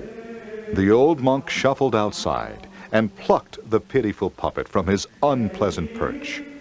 Pinocchio was still oblivious to the world, and the monk, having never encountered an animate puppet before, had no idea whether Pinocchio was dead or alive. Disheveled, messy, disordered. Shuffled, walked by sliding instead of lifting the feet. Perch, a resting place, hung or suspended above the ground. Oblivious, unaware, unconscious. Animate, live, active. The monk set Pinocchio down gently, and the puppet lay there, unmoving. The monk examined Pinocchio for signs of injury, but found nothing other than a chip here and a splinter there, what one might presume to be normal wear and tear. Feeling uncertain as to the appropriate course of action to take concerning the puppet, the monk knelt to pray for Pinocchio's soul, if indeed the puppet had one. Examined, looked at closely.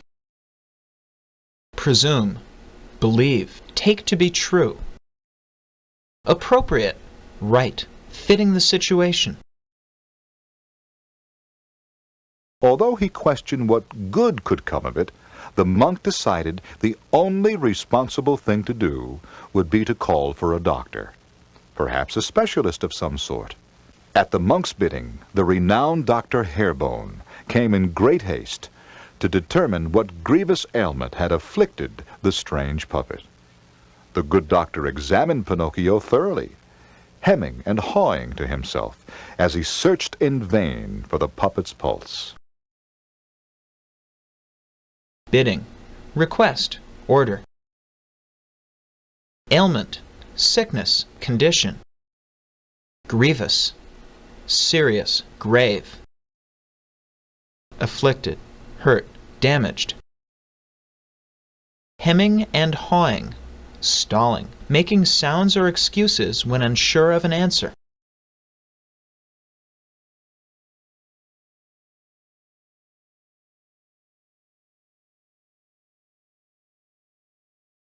Finding none, the doctor declared the puppet to be deceased and called for the pallbearers to take him away. A crew of snails and ants made their way slowly up the aisle, carrying a bier on their backs. Deceased, dead. Pallbearers, attendants carrying the bier or coffin at a funeral. Bier, a platform on which a corpse or coffin is placed.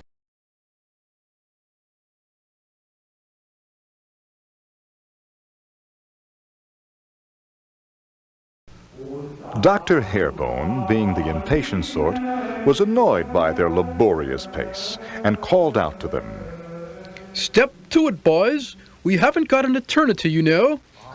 Oh, no? Challenged one of the snails. It seems to me that's precisely what we've got. Quite true. The other snail agreed. There's never a rush in this sort of business. That's why we're so well suited to it. Stop the chatter and tend to the task at hand, said Dr. Hairbone. What's the matter? Teased one ant. Afraid we'll wake the dead? Laborious, hard, difficult, tiring. Eternity, forever, until the end of time. Suited, fit, adapted to, or adjusted for. That is quite enough, the monk began to scold. He stopped abruptly, for at that moment, whether by chance or design, Pinocchio opened his eyes and hopped off the altar. The pallbearers were so startled by the puppet's apparent resurrection that the snails almost leaped out of their shells. The bier slid off onto the floor with an ungodly clatter. Abruptly, suddenly, without warning. Resurrection, revival, rising from the dead.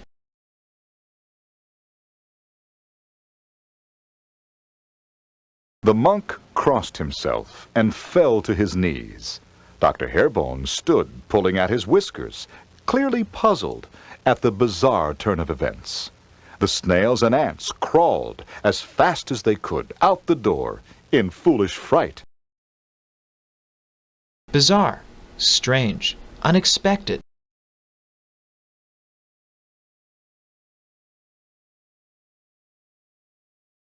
Pinocchio was completely confused, having no idea where he was or why everyone was reacting so strangely to him. True, he was unique among puppets, but what a way to behave after all. Excuse me, He said with an offended air. but how do I find myself in this place? By God's will, it is a miracle, Exclaimed the monk. Unique, one of a kind. If you don't mind, Dr. Hairbone countered, wits about him at last. It was surely my expertise that revived him. The monk found you this morning hanging from a lamppost, nearly dead. Luckily, he had the good sense to call for me when he did. How do you feel, my boy? Just fine. Certainly in no need of a doctor, just an explanation. All I remember is the thieves after my gold. But I buried it, and now I must go back and collect my fortune. Countered, argued, or answered in argument. Expertise, skill, strength. Revived, brought back to health or life. Come back, my son, the monk implored, and Pinocchio felt a wave of remorse, remembering when Geppetto had called those same words after him. This time he turned back. He confessed the whole story to the monk, all the bad luck that had plagued him since the fateful day he had run off. Implored, begged. Remorse, regret, sorry feelings. Plagued, bothered, troubled.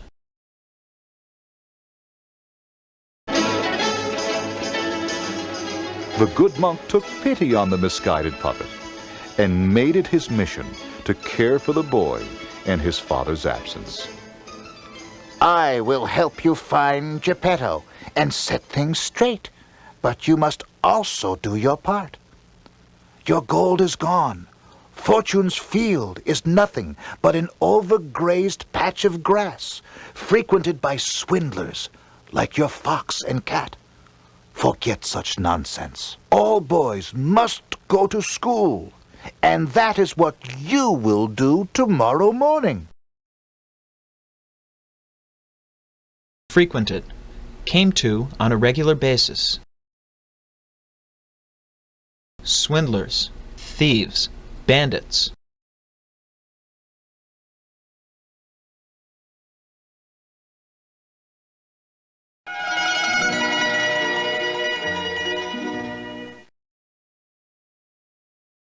The next day, Pinocchio made the dreaded trip to school to face the menacing master and another run-in with the boys. Being fully clothed this time would certainly help, and he consoled himself with this thought as he took a seat next to a rakish young boy named Ronaldo.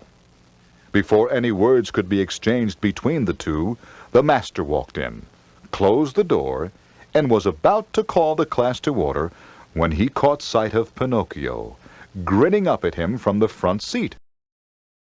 Menacing, threatening, rakish, wild, unconventional. Exchanged, traded, gave, and received.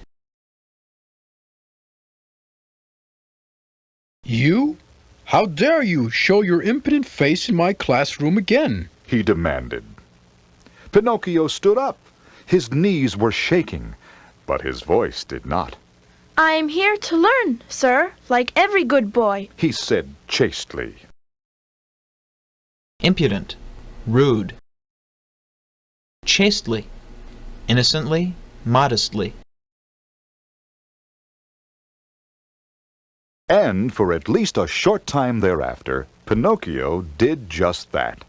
Each night he completed his homework under the monk's watchful eye and studied diligently, surprising everyone by surpassing most of his classmates during quarterly exams. The puppet even managed to make friends with Ronaldo and another boy, Cassio. Ronaldo and Cassio were not model students, and they often teased Pinocchio, saying he'd soon replace the master if his bookish ways persisted. Surpassing, beating, exceeding. Persisted, kept going, continued. I need to learn enough to become a real boy and to find my papa. Then I'll spend my time however I like, the puppet stubbornly replied. This they could not understand. If I were a puppet, said Ronaldo, I'd do anything I could not to become a boy. Boys spend their best years in school, and when that's finally done with, we're expected to go out and find a job to earn our bread. Now is the time for you to live a life of ease. Pinocchio was puzzled. School was beginning to lose its charm. The weather was warm and sunny, and he longed for adventure. In fact, Added Cassio, you're wasting your freedom. Surely you can't be expected to behave like a gentleman even before you are one. There will be plenty of time later to mind your manners, so come with us tonight to the Island of Illusion. Charm, attraction, pleasantness. Illusion, deception, something that appears to be real but is not. Island of Illusion? What's that? They say it's the most glorious place a boy could be, which means it's better described by what isn't there than what is. There are no adults. Only children are allowed, and there's no school. Every day's the weekend. Impossible! Where would there be such a place? And what would you do there? Play. Ronaldo said impatiently. Anything you like. Don't you see? Glorious, wonderful, splendid.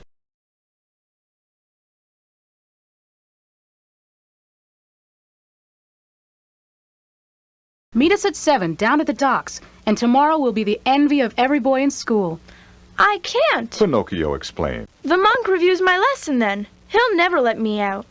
Tell him you're sick, then go off to bed. Urged Ronaldo. I'll meet you round back and we'll sneak out. All right. Pinocchio agreed at last. Just this once. Then I'll settle down and won't wonder what I'm missing. Surely that's not too much to ask. Just before 7 o'clock, Pinocchio went into the library, where the monk sat copying scriptures by candlelight. Pinocchio, Said the monk, looking up from his work. are you ready for your lesson? Oh, yes. Said Pinocchio, sighing deeply. It's all here. He set his books down with great difficulty, as if he were an old man, too feeble to lift such weight. What troubles you, Pinocchio? I don't feel well at all. I think I've caught some dreadful disease. Said the puppet, nose growing. Everything aches, and my poor nose is so swollen. I believe my head will surely burst. Scriptures. Holy writings. I've never heard of such symptoms, Said the monk, eyeing him closely. Perhaps I should fetch Dr. Hairbone for so serious a malady. Oh, no. Pinocchio said quickly. I'm sure it's not that bad. Why, one of the boys at school had the very same complaints, but he was fine the next day. Very well. The monk conceded. We will forego our lesson for tonight, provided you go straight to bed and stay there until morning. Yes, sir, I'll do just that. Said Pinocchio wearily. He hobbled out of the room, moaning a bit for effect, and barely cleared the doorway with his offending nose. Malady. Illness. Disease. Conceded. Gave in. Forgo. Omit. Pass by. Wearily. Tiredly. Hobbled. Limped. Walked with difficulty.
Pinocchio crept out the back, joined his friends, and headed for the docks on the west side of the city. A rowdy group of children had gathered, awaiting the arrival of the enormous vulture who landed before them, casting a shadow so great Pinocchio ducked behind Ronaldo in alarm. All right, settle down one at a time, Said the vulture. Who most deserves to be the next to go to the Island of Illusion? Rowdy. Rough. Wild. Vulture. A large, dark bird of prey. Casting. Putting forth. Throwing out. Alarm. Fear.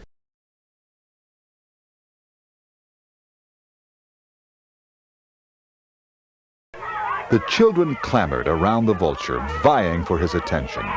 But Pinocchio, didn't like the looks of this bird.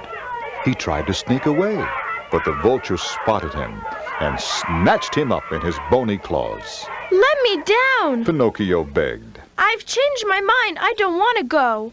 Of course you want to go. The vulture corrected him. All boys dream of this place, and you will have the best time of all. You're the perfect candidate for the Island of Illusion. Clamored, shouted, demanded. Vying, competing, trying for.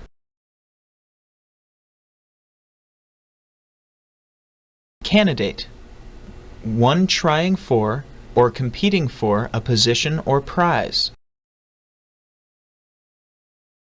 Off went Pinocchio, dangling helplessly in the vulture's clutches, eyes shut tight, wishing the turbulent flight would end. The vulture reached the island and released Pinocchio as abruptly as he'd swept him up. Pinocchio opened his eyes, dizzy from the journey, to a sight that certainly did not help his vertigo. Turbulent, irregular, bumpy, up and down. Vertigo, dizziness.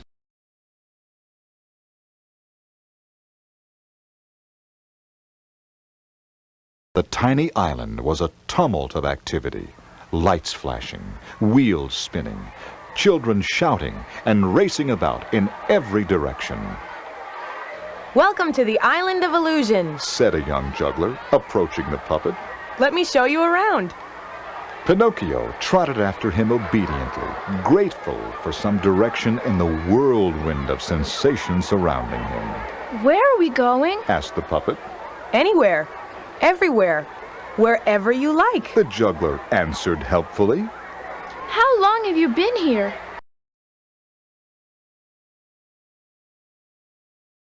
Tumult, disordered mix of sound and motion. Sensation, feeling.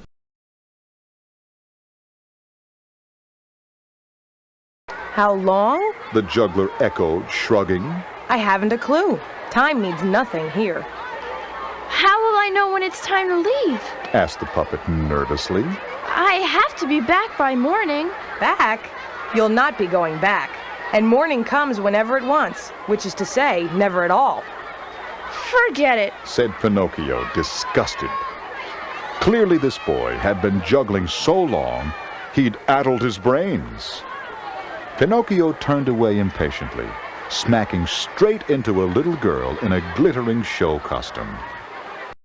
Addled, mixed up, confused.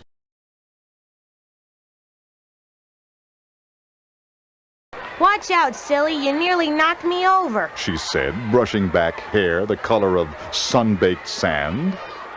I'm sorry, stammered the puppet. But I seem to be lost. That is to say, You wouldn't be lost if you knew where you wanted to go, the girl said obtusely. Obviously, said Pinocchio, annoyed at the apparent foolishness of everyone in this place. Obtusely, stupidly, thoughtlessly. Still, he found he could not look away from the amber eyes that were peering back at him intently. You simply need to find out who you are inside, she explained. Then you'll know where to go. Here, drink this. It may help you see things in a different light. Pinocchio took a sip. It tasted bitter and sweet at the same time, which didn't particularly surprise him on this island. The girl laughed and turned away. Pinocchio followed her, wanting to ask her more, but she disappeared, melding with the crowd. Amber, golden brown. Intently, directly, purposefully. Melding, mixing, blending. Desperate to find a way off the strange island, the puppet asked everyone he saw for help, but they ignored him, brushing him aside as a misfit. Misfit, one who stands out from the crowd.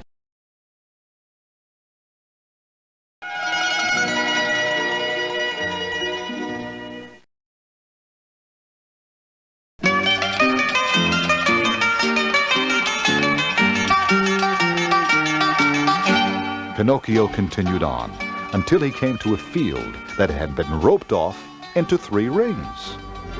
In one ring, lions were leaping through hoops of fire, eyes narrowed and glinting as they roared.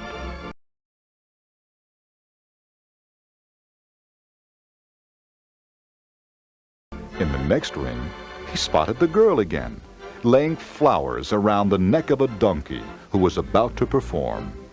Pinocchio called to her, but she did not hear him, and led the donkey out to open the show. Pinocchio stood beside the ring, trying to get the girl's attention. She saw him and was about to call out when the lead donkey bucked, throwing the little girl to the ground. Pinocchio ran over to see if she had been injured, but 2 uniformed monkeys promptly rushed into the ring, grabbing Pinocchio.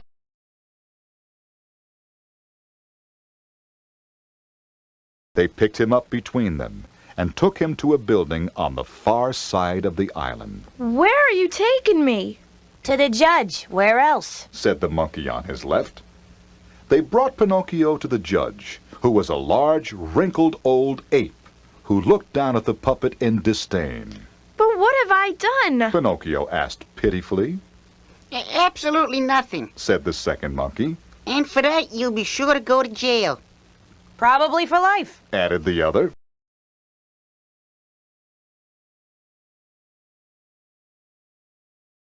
Who is this pathetic wretch of a boy? The judge demanded. I am Pinocchio, sir. But I'm not really a boy. At least not quite yet. Silence! Boomed the judge. Not a boy, hmm? Well, that explains everything. You're doing nothing, that is. I'm afraid nothing is something we cannot tolerate on this island. You are therefore sentenced to prison for life, or until such time as you are no longer confined. Take him away, boys. Tolerate. Allow. Permit. Confined. Kept within a defined, usually limited space. The monkeys threw Pinocchio into a stone jail cell that had 1 window, too high for Pinocchio to see out of, and a peculiar little peephole through which the judge and his guards peered in at him from time to time. Pinocchio was exasperated. Here he was amidst these crazy people, all because he had allowed Rinaldo and Cassio to tempt him into going off to some exotic playland instead of learning his lessons. Obviously, he had many left to learn.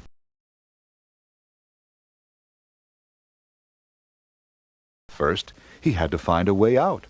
He banged on the walls and cried out for help, but it was no use. He had just given up, slumping to the floor, when a girl appeared outside his little window, looking very much like the girl before. Only her hair was dark now, and the amber eyes a deep purple. Climb up to the window, she whispered. Pinocchio found some niches in the rocks to hold on to, and pulled himself up. Niches. Small spaces. Drink this if you want to get out, said the girl, passing a little cup between the bars. It was more of the same strange liquid. Pinocchio drank it, and the girl went away again, refusing to answer his questions. Pinocchio climbed down and just reached the floor when he found himself overcome with exhaustion. He curled up in the corner of the cell and fell fast asleep.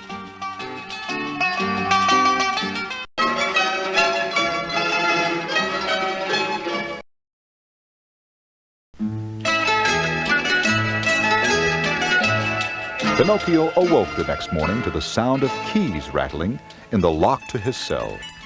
He tried to sit up to see who it was, but found he could not bend at the waist to do so. Even his head felt too heavy to lift. He could only assume it had something to do with the peculiar brew he had consumed the night before. The door opened, and the judge's men entered, bringing in some bread and water for the prisoner. Well, what do you know? How did you get in here, old fellow?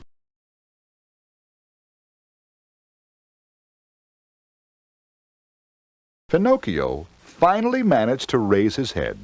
He opened his mouth to speak, but all that came out was a hideous braying noise. The girl was missing you so. She couldn't eat or sleep. Oh, and she's fine, by the way. She was sure you'd run off for good. What with that bucking her off and all. Well, it's good to have you back, but between you and me, the ringmaster's not going to be quite as pleased. No, sir. He was afraid you'd broken the poor girl's back. Then where'd we be? Well, come with me down to the stables and we'll find you some food. Get you in shape for tonight's show. Hideous, ugly, offensive, shocking.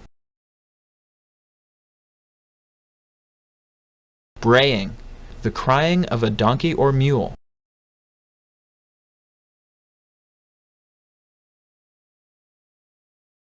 Stables, shelters for animals, especially horses.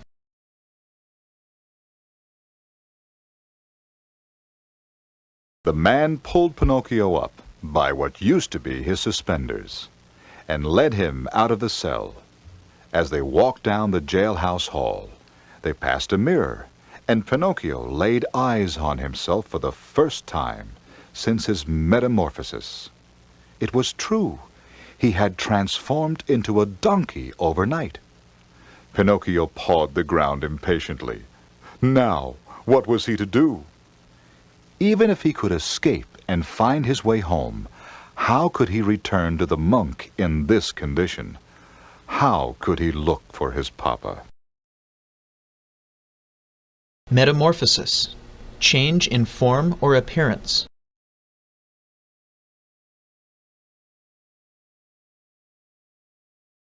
Pinocchio was brought to a small stall and given sweet hay and oats, but he could not bring himself to eat. He was sick at what had become of him. All his grand plans for becoming a boy and making something of himself wasted on a foolish joyride to this island for idle children. He hung his sorry head in shame, but hadn't long to dwell on his misfortune, for the ringmaster came in to reclaim his lead donkey. Reclaim, take back what one once had. So you're back, you ungrateful animal. Look at you, cowering in the corner. And well you should be, if you've an idea what I've in store for you. You'd best bring in your weight in gold at tonight's show, or I'll not be wasting any more oats on the likes of you. Pinocchio lay pressed against the stall, shaking, waiting for his cue to enter the ring. The little girl came to him, and his spirits soared, but the ringmaster jumped in between them. No, missy, you'll not be performing tonight. I need to teach this bucking beast a lesson. The ringmaster pulled him into the ring, where he had set up graduating hurdles that culminated in a fearsome hoop of fire. Welcome, girls and boys, to the finest circus on earth. Tonight we have a special treat, the one and only Prancing Pinocchio. Graduating, increasing in steps. Hurdles, bars or objects meant to be jumped over. No longer the slow and stubborn beast, this donkey will thrill and amaze you as he leaps lightly through the raging ring of fire. The ringmaster cracked his whip, and Pinocchio leaped over the first hurdle out of fear. The children cheered. Then down came the whip, stinging his side as he cleared the next bar. Then the one after that. The last was so high that Pinocchio ducked under instead. The boys and girls laughed, thinking it staged, but the ringmaster found no humor in it. Down came the whip, again and again, and Pinocchio clenched his teeth in rage and went straight for the hoop of fire. He made it through, but the show ribbon streaming from his bridle caught fire. This made him run even faster, fanning the fire, until he was almost completely enveloped in flame. The ringmaster tried to grab hold of him, but Pinocchio reared up, kicking in panic. He burst out of the ring at full speed, nearly trampling children underfoot. Bridle. A harness worn over the head by a horse or donkey. Enveloped. Wrapped around. Covered. He ran until he reached the edge of a cliff, far away from the chaotic circus. Pinocchio looked down. Waves were breaking on the jagged rocks below. He looked behind. His tail was still on fire. The decision was the easiest Pinocchio had ever made. He closed his eyes and leaped off the cliff into the sea. He hit the water and dropped, exuding bubbles at an alarming rate. He had almost decided to give it all up and let himself sink to the bottom when he realized he was beginning to change back to a puppet. Exuding. Giving out. Oozing. Spreading. He had little wooden feet instead of hooves. He pushed off the bottom and propelled himself to the surface. Looking back toward the cliff, he saw the little circus girl standing alone, waving to him.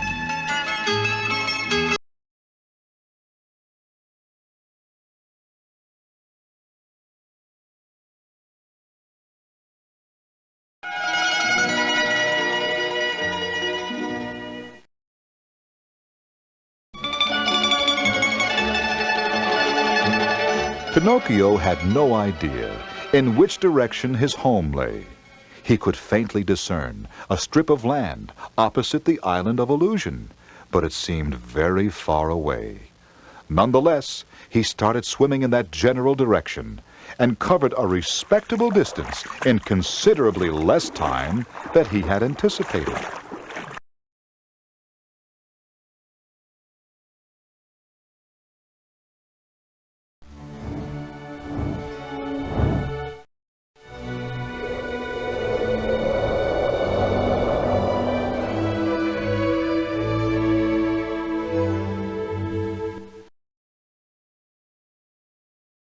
He decided to rest a bit, floating on his back, dreaming of what his life would have been like had he only listened to the advice given to him. While he was daydreaming, Pinocchio found himself adrift in a fishing net, along with a school of tuna and a young whale, pulled against the current in one smooth, determined swoosh. The puppet pulled at the cords, trying to free himself, but the harder he struggled, the more entangled he became. Down he went once more, into the depths, until he found himself hauled into an underwater cave that spiraled downward as far as he could fathom. Hauled. Dragged. Moved roughly or by force. Fathom. Measure. Perceive. The net was cinched and drawn up by a huge green hand that subsequently deposited them into a huge kettle. The undersea ogre manning the pot loomed over the edge, drooling down at his tender victims. Whoa! Watch out! Cried the tuna as the giant spoon came crashing down, nearly beheading the puppet. Subsequently. Then. Next. Following the action before. Deposited. Placed. Laid down. Ogre. Giant. Monster. Loomed. Looked over or down upon.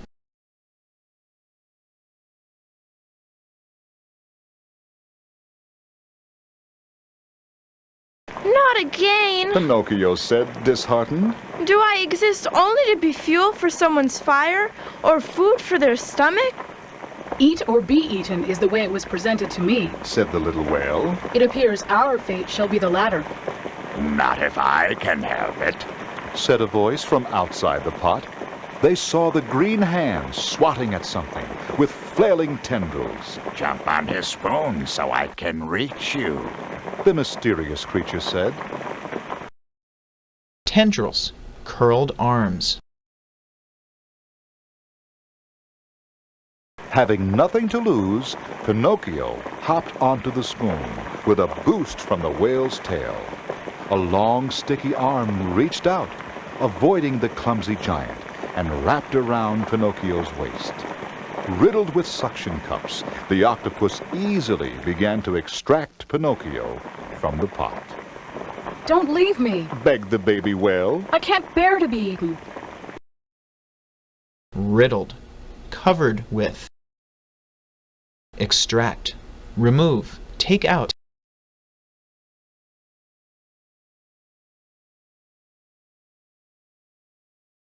Pinocchio turned back instantly, aware that it might be for the last time. Your tail saved me. Now it will save you. He said, grabbing hold of the whale's posterior appendage. The octopus pulled as hard as he could, and out popped Pinocchio, with the whale safely attached. The octopus drew them up to the surface, then quickly parted company, as he preferred the murky depths and did not care for sunlight. Posterior, rear, back. Appendage, attached part extending from a larger body. Murky, muddy, unclear. Let's get out of here into the deeper water where we're safe, said the little whale. Deeper water? Pinocchio exclaimed. I'm headed for shore. Well then, I suppose we must go our separate ways. Good luck, Pinocchio, and thank you.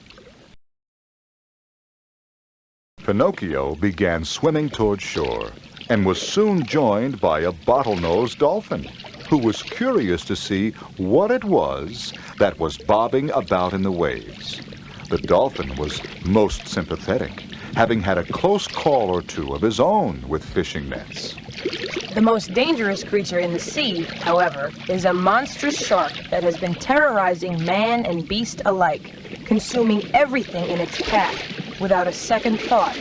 Why, just the other day I barely escaped, but a little old man wasn't so fortunate. He was swallowed whole, boat and all.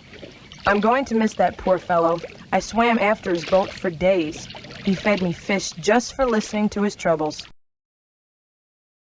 Terrorizing, scaring, threatening with harm. Consuming, taking in, eating, swallowing up.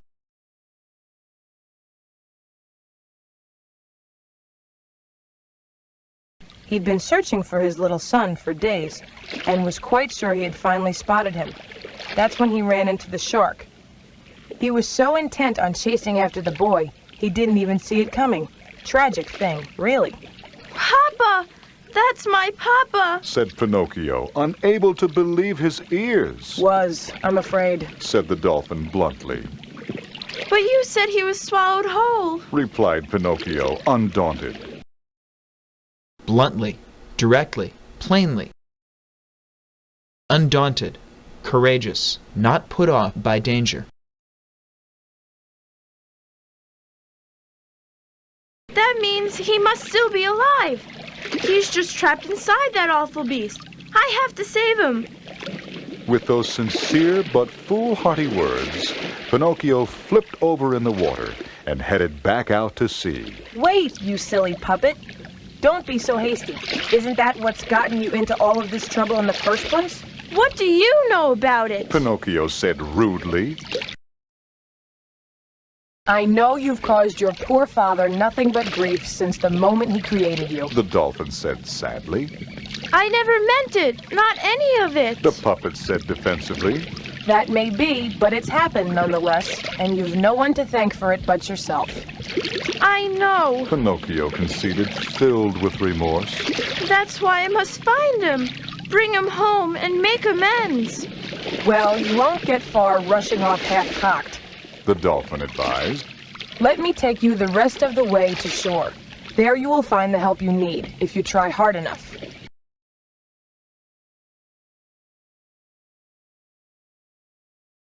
Very well. I'll do anything to save my papa, the puppet promised. Good boy. Pinocchio grabbed hold of the dolphin's fin and rowed the rest of the way to land, which proved to be a disappointingly small island, seemingly deserted. There's nothing here, said Pinocchio, dismayed. You give up too easily. The dolphin replied. Follow the stone path to the other side of the island. There you will find all you need, if your heart is in the right place. Deserted, abandoned, empty, vacant. Dismayed, sadly disappointed. With a crisp flip of his tail, the dolphin departed, swimming back out to sea, and Pinocchio found himself alone in yet another mysterious place. Shaking himself off, he searched until he found the path the dolphin spoke of, and set out, determined to make the best of whatever lay at the end of the road. He walked until every joint in his body ached, but did not complain, and finally came to a clearing near the water's edge. A little hut had been pieced together from precious limbs and brush gathered from the sparsely forested island. He approached it cautiously and knocked gently on the makeshift door. Sparsely, meagerly. Forested, covered with trees, wooded. Makeshift, temporary, primitively built. A woman opened it slightly and peeked out, obviously unused to visitors on the barren sandbar. Yes? What might I do for you, little one? And where have you come from? I'm not quite sure, The puppet said lamely. but I was told I might find some help here. My papa's lost at sea, as I recently was, and I need to find him. Barren, lifeless, deserted. I'm sorry for you, I'm sure, but I don't see how I can be of help. There's no one on the island but us, and all we have is what we came with, our boat and our children. I can offer you some supper, but there isn't much to go around, and I've a lot of work left to do before it's ready. Perhaps we can help each other, ma'am. I'm more than willing to work for my supper. You surprise me, Said the woman, looking the puppet over. You do not look like you are used to hard work. I am not, Replied the puppet honestly. but I'm learning. Very well then, you can start by fetching some fresh water. Pinocchio took up some buckets and went down to the well. He made several trips back and forth, hauling the heavy water, then chopped some wood for the fire.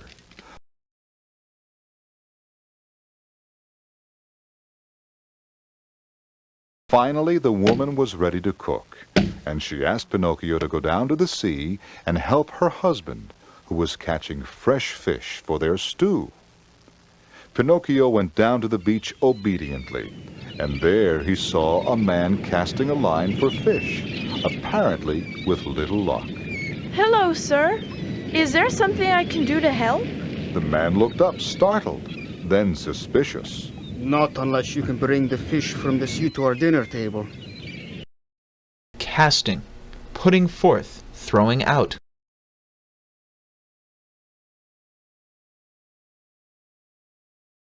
Perhaps I can, Said the puppet. Have you a boat? Just a wretched vessel that stranded us here. Said the man bitterly. Take me to it. Said Pinocchio thoughtfully.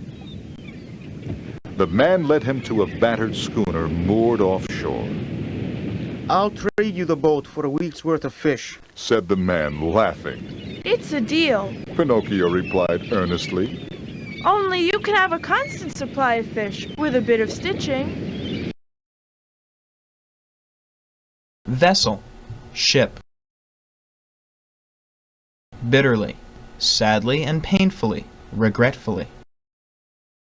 Battered, weathered, damaged. Schooner, a small ship with 2 masts. Moored, tied down, anchored.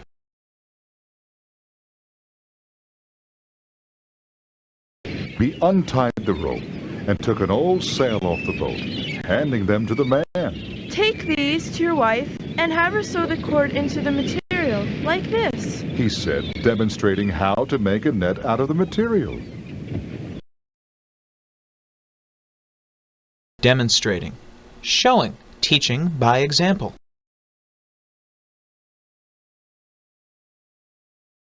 When it's ready, let it drift at sea, tied to a branch. At the end of the day, pull the rope tight to cinch the end, then draw in the net. You'll have more fish than you'll know what to do with, said the puppet with confidence. Thank you, little one. I shan't forget your kindness. Take my boat and best of luck to you and your papa.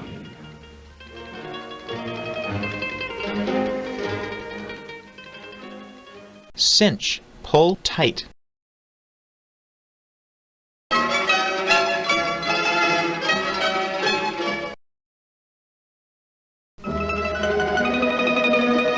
Pinocchio boarded the schooner and set sail, taking the boat out with the tide.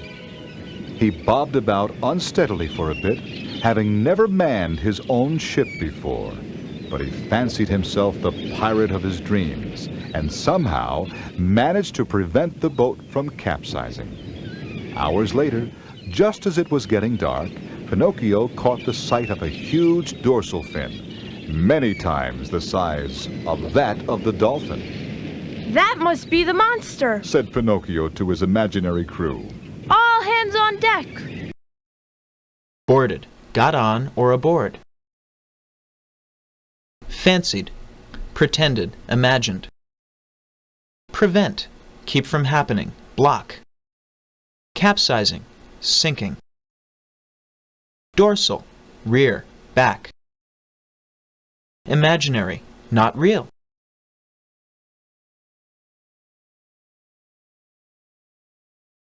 The puppet barely had time to contemplate a course of action when the great fish revealed itself, mouth gaping with teeth longer and sharper than any fisherman's blade.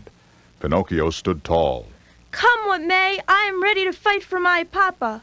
He held tight to the mast as the creature drew menacingly closer and stood fast with nothing but courage. The little puppet had never felt stronger. Pinocchio was understandably unprepared for the force of the beast, however, and it struck the side of his little boat with immense force, shattering the hull. Contemplate. Think about carefully, weighing options.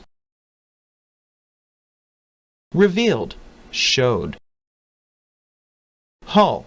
The frame or body of a ship.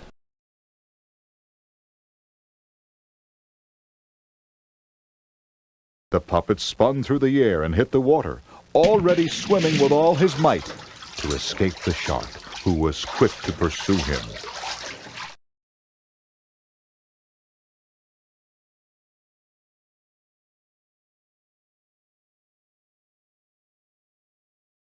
He had almost reached the surface when he rose up on a swell of water, then dropped sharply in a whirring backwash. In an instant, all had grown dark.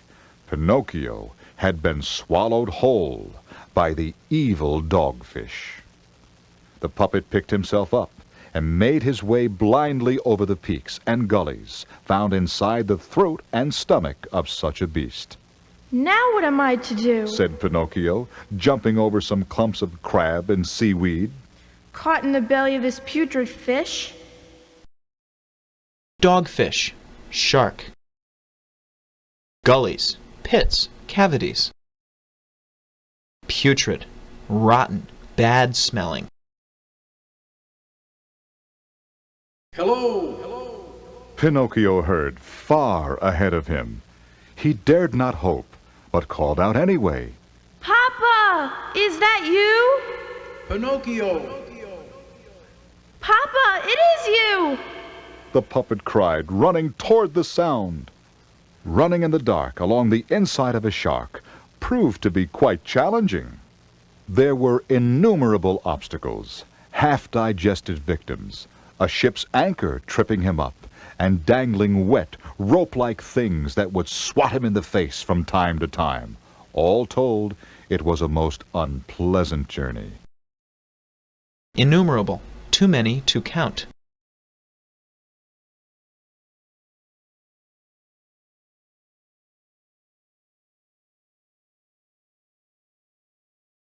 Eventually, Pinocchio saw a light glowing in the distance. It was Geppetto in his little boat, holding a lamp up for his son to find him. Papa! He shouted, thrilled to be reunited at last. At last I found you, and I'll never ever leave you again. Pinocchio, it is you, my boy. Even my failing eyes can see it is so. I have been inside here for so long. I thought I was imagining your voice. I'm sorry, Papa. It was all my fault, but I'll make it up to you. I'm going to get us out of here. There's no way, Pinocchio. This shark is enormous.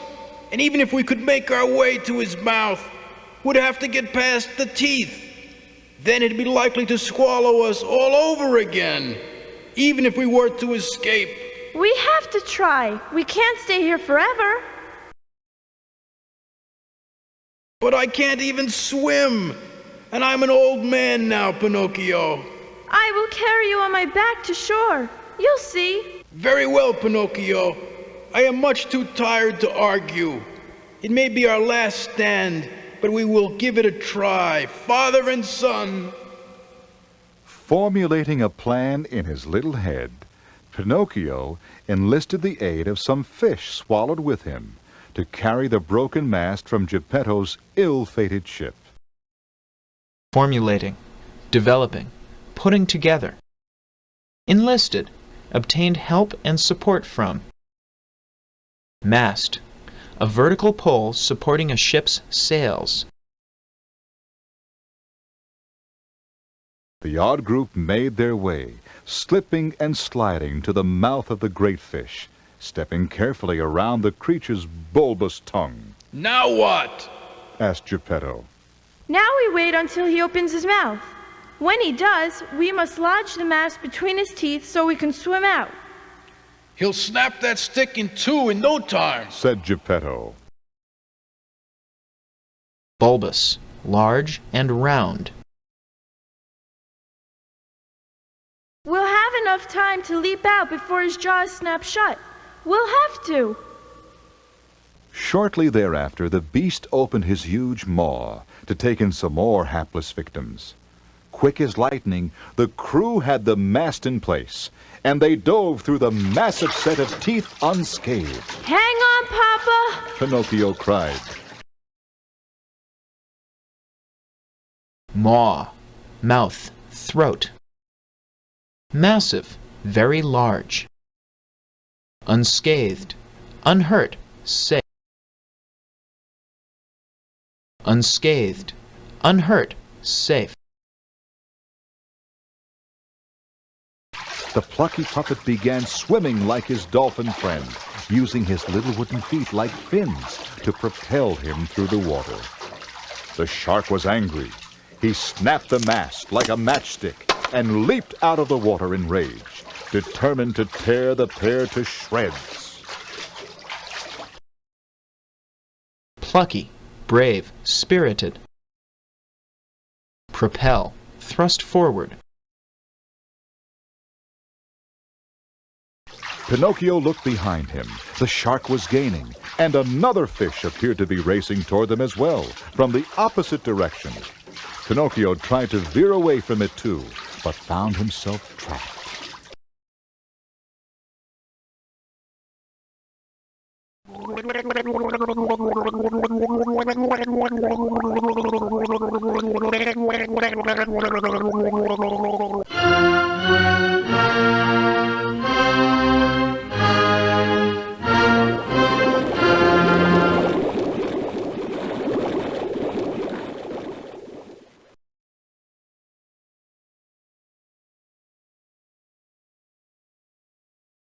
Climb aboard. It was the little whale Pinocchio had saved from the giant's kettle. They leaped upon the whale's back and swam away at full speed. It was going to be a narrow race. The shark bore down on them, just as they were within a few yards of the shore. The little whale could think of only one thing to do.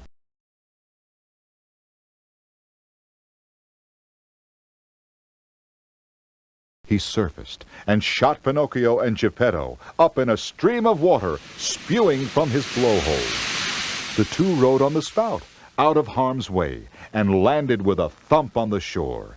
The whale breached, flipping his tail in farewell, and disappeared into the depths. Surfaced, came up from underwater. Spewing, spurting out. Breached, leapt out of the water.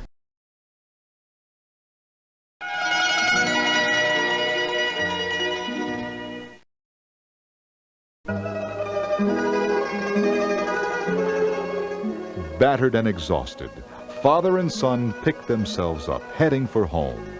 Pinocchio carried his poor papa on his back, all the way to the humble workshop in the city. It's been shut up so long, the mice truly will have taken over this time, Pinocchio. We will manage. Pinocchio replied. I'll return to school and take a job afterward. Whatever must be done, so long as we stay together. They opened the door and found, to their great surprise, a roaring fire in the stove.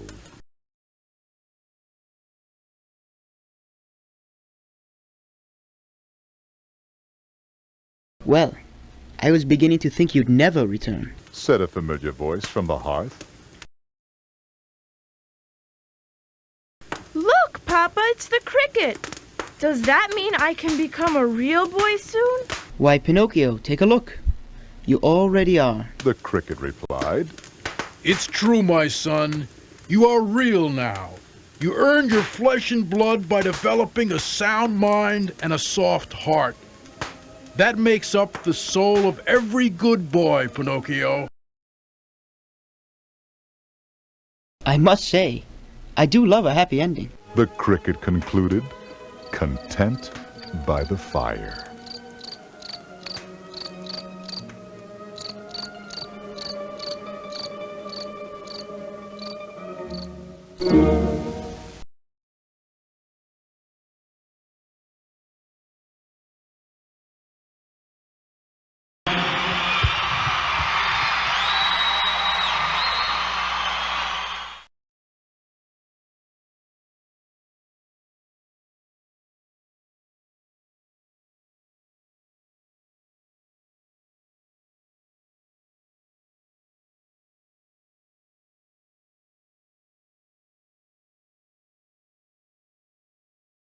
Excellent choice. Excellent choice. Excellent choice.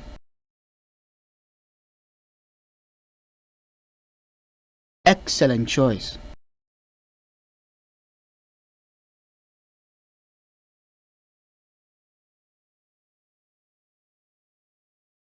Excellent choice.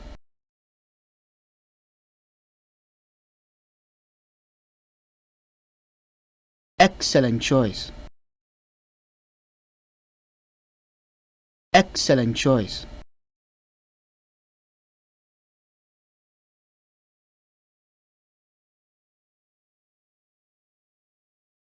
No, that's not it.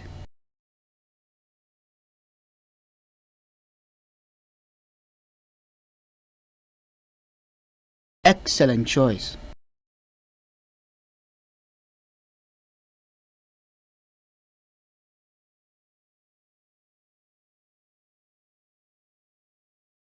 Excellent choice. Excellent choice. Excellent choice.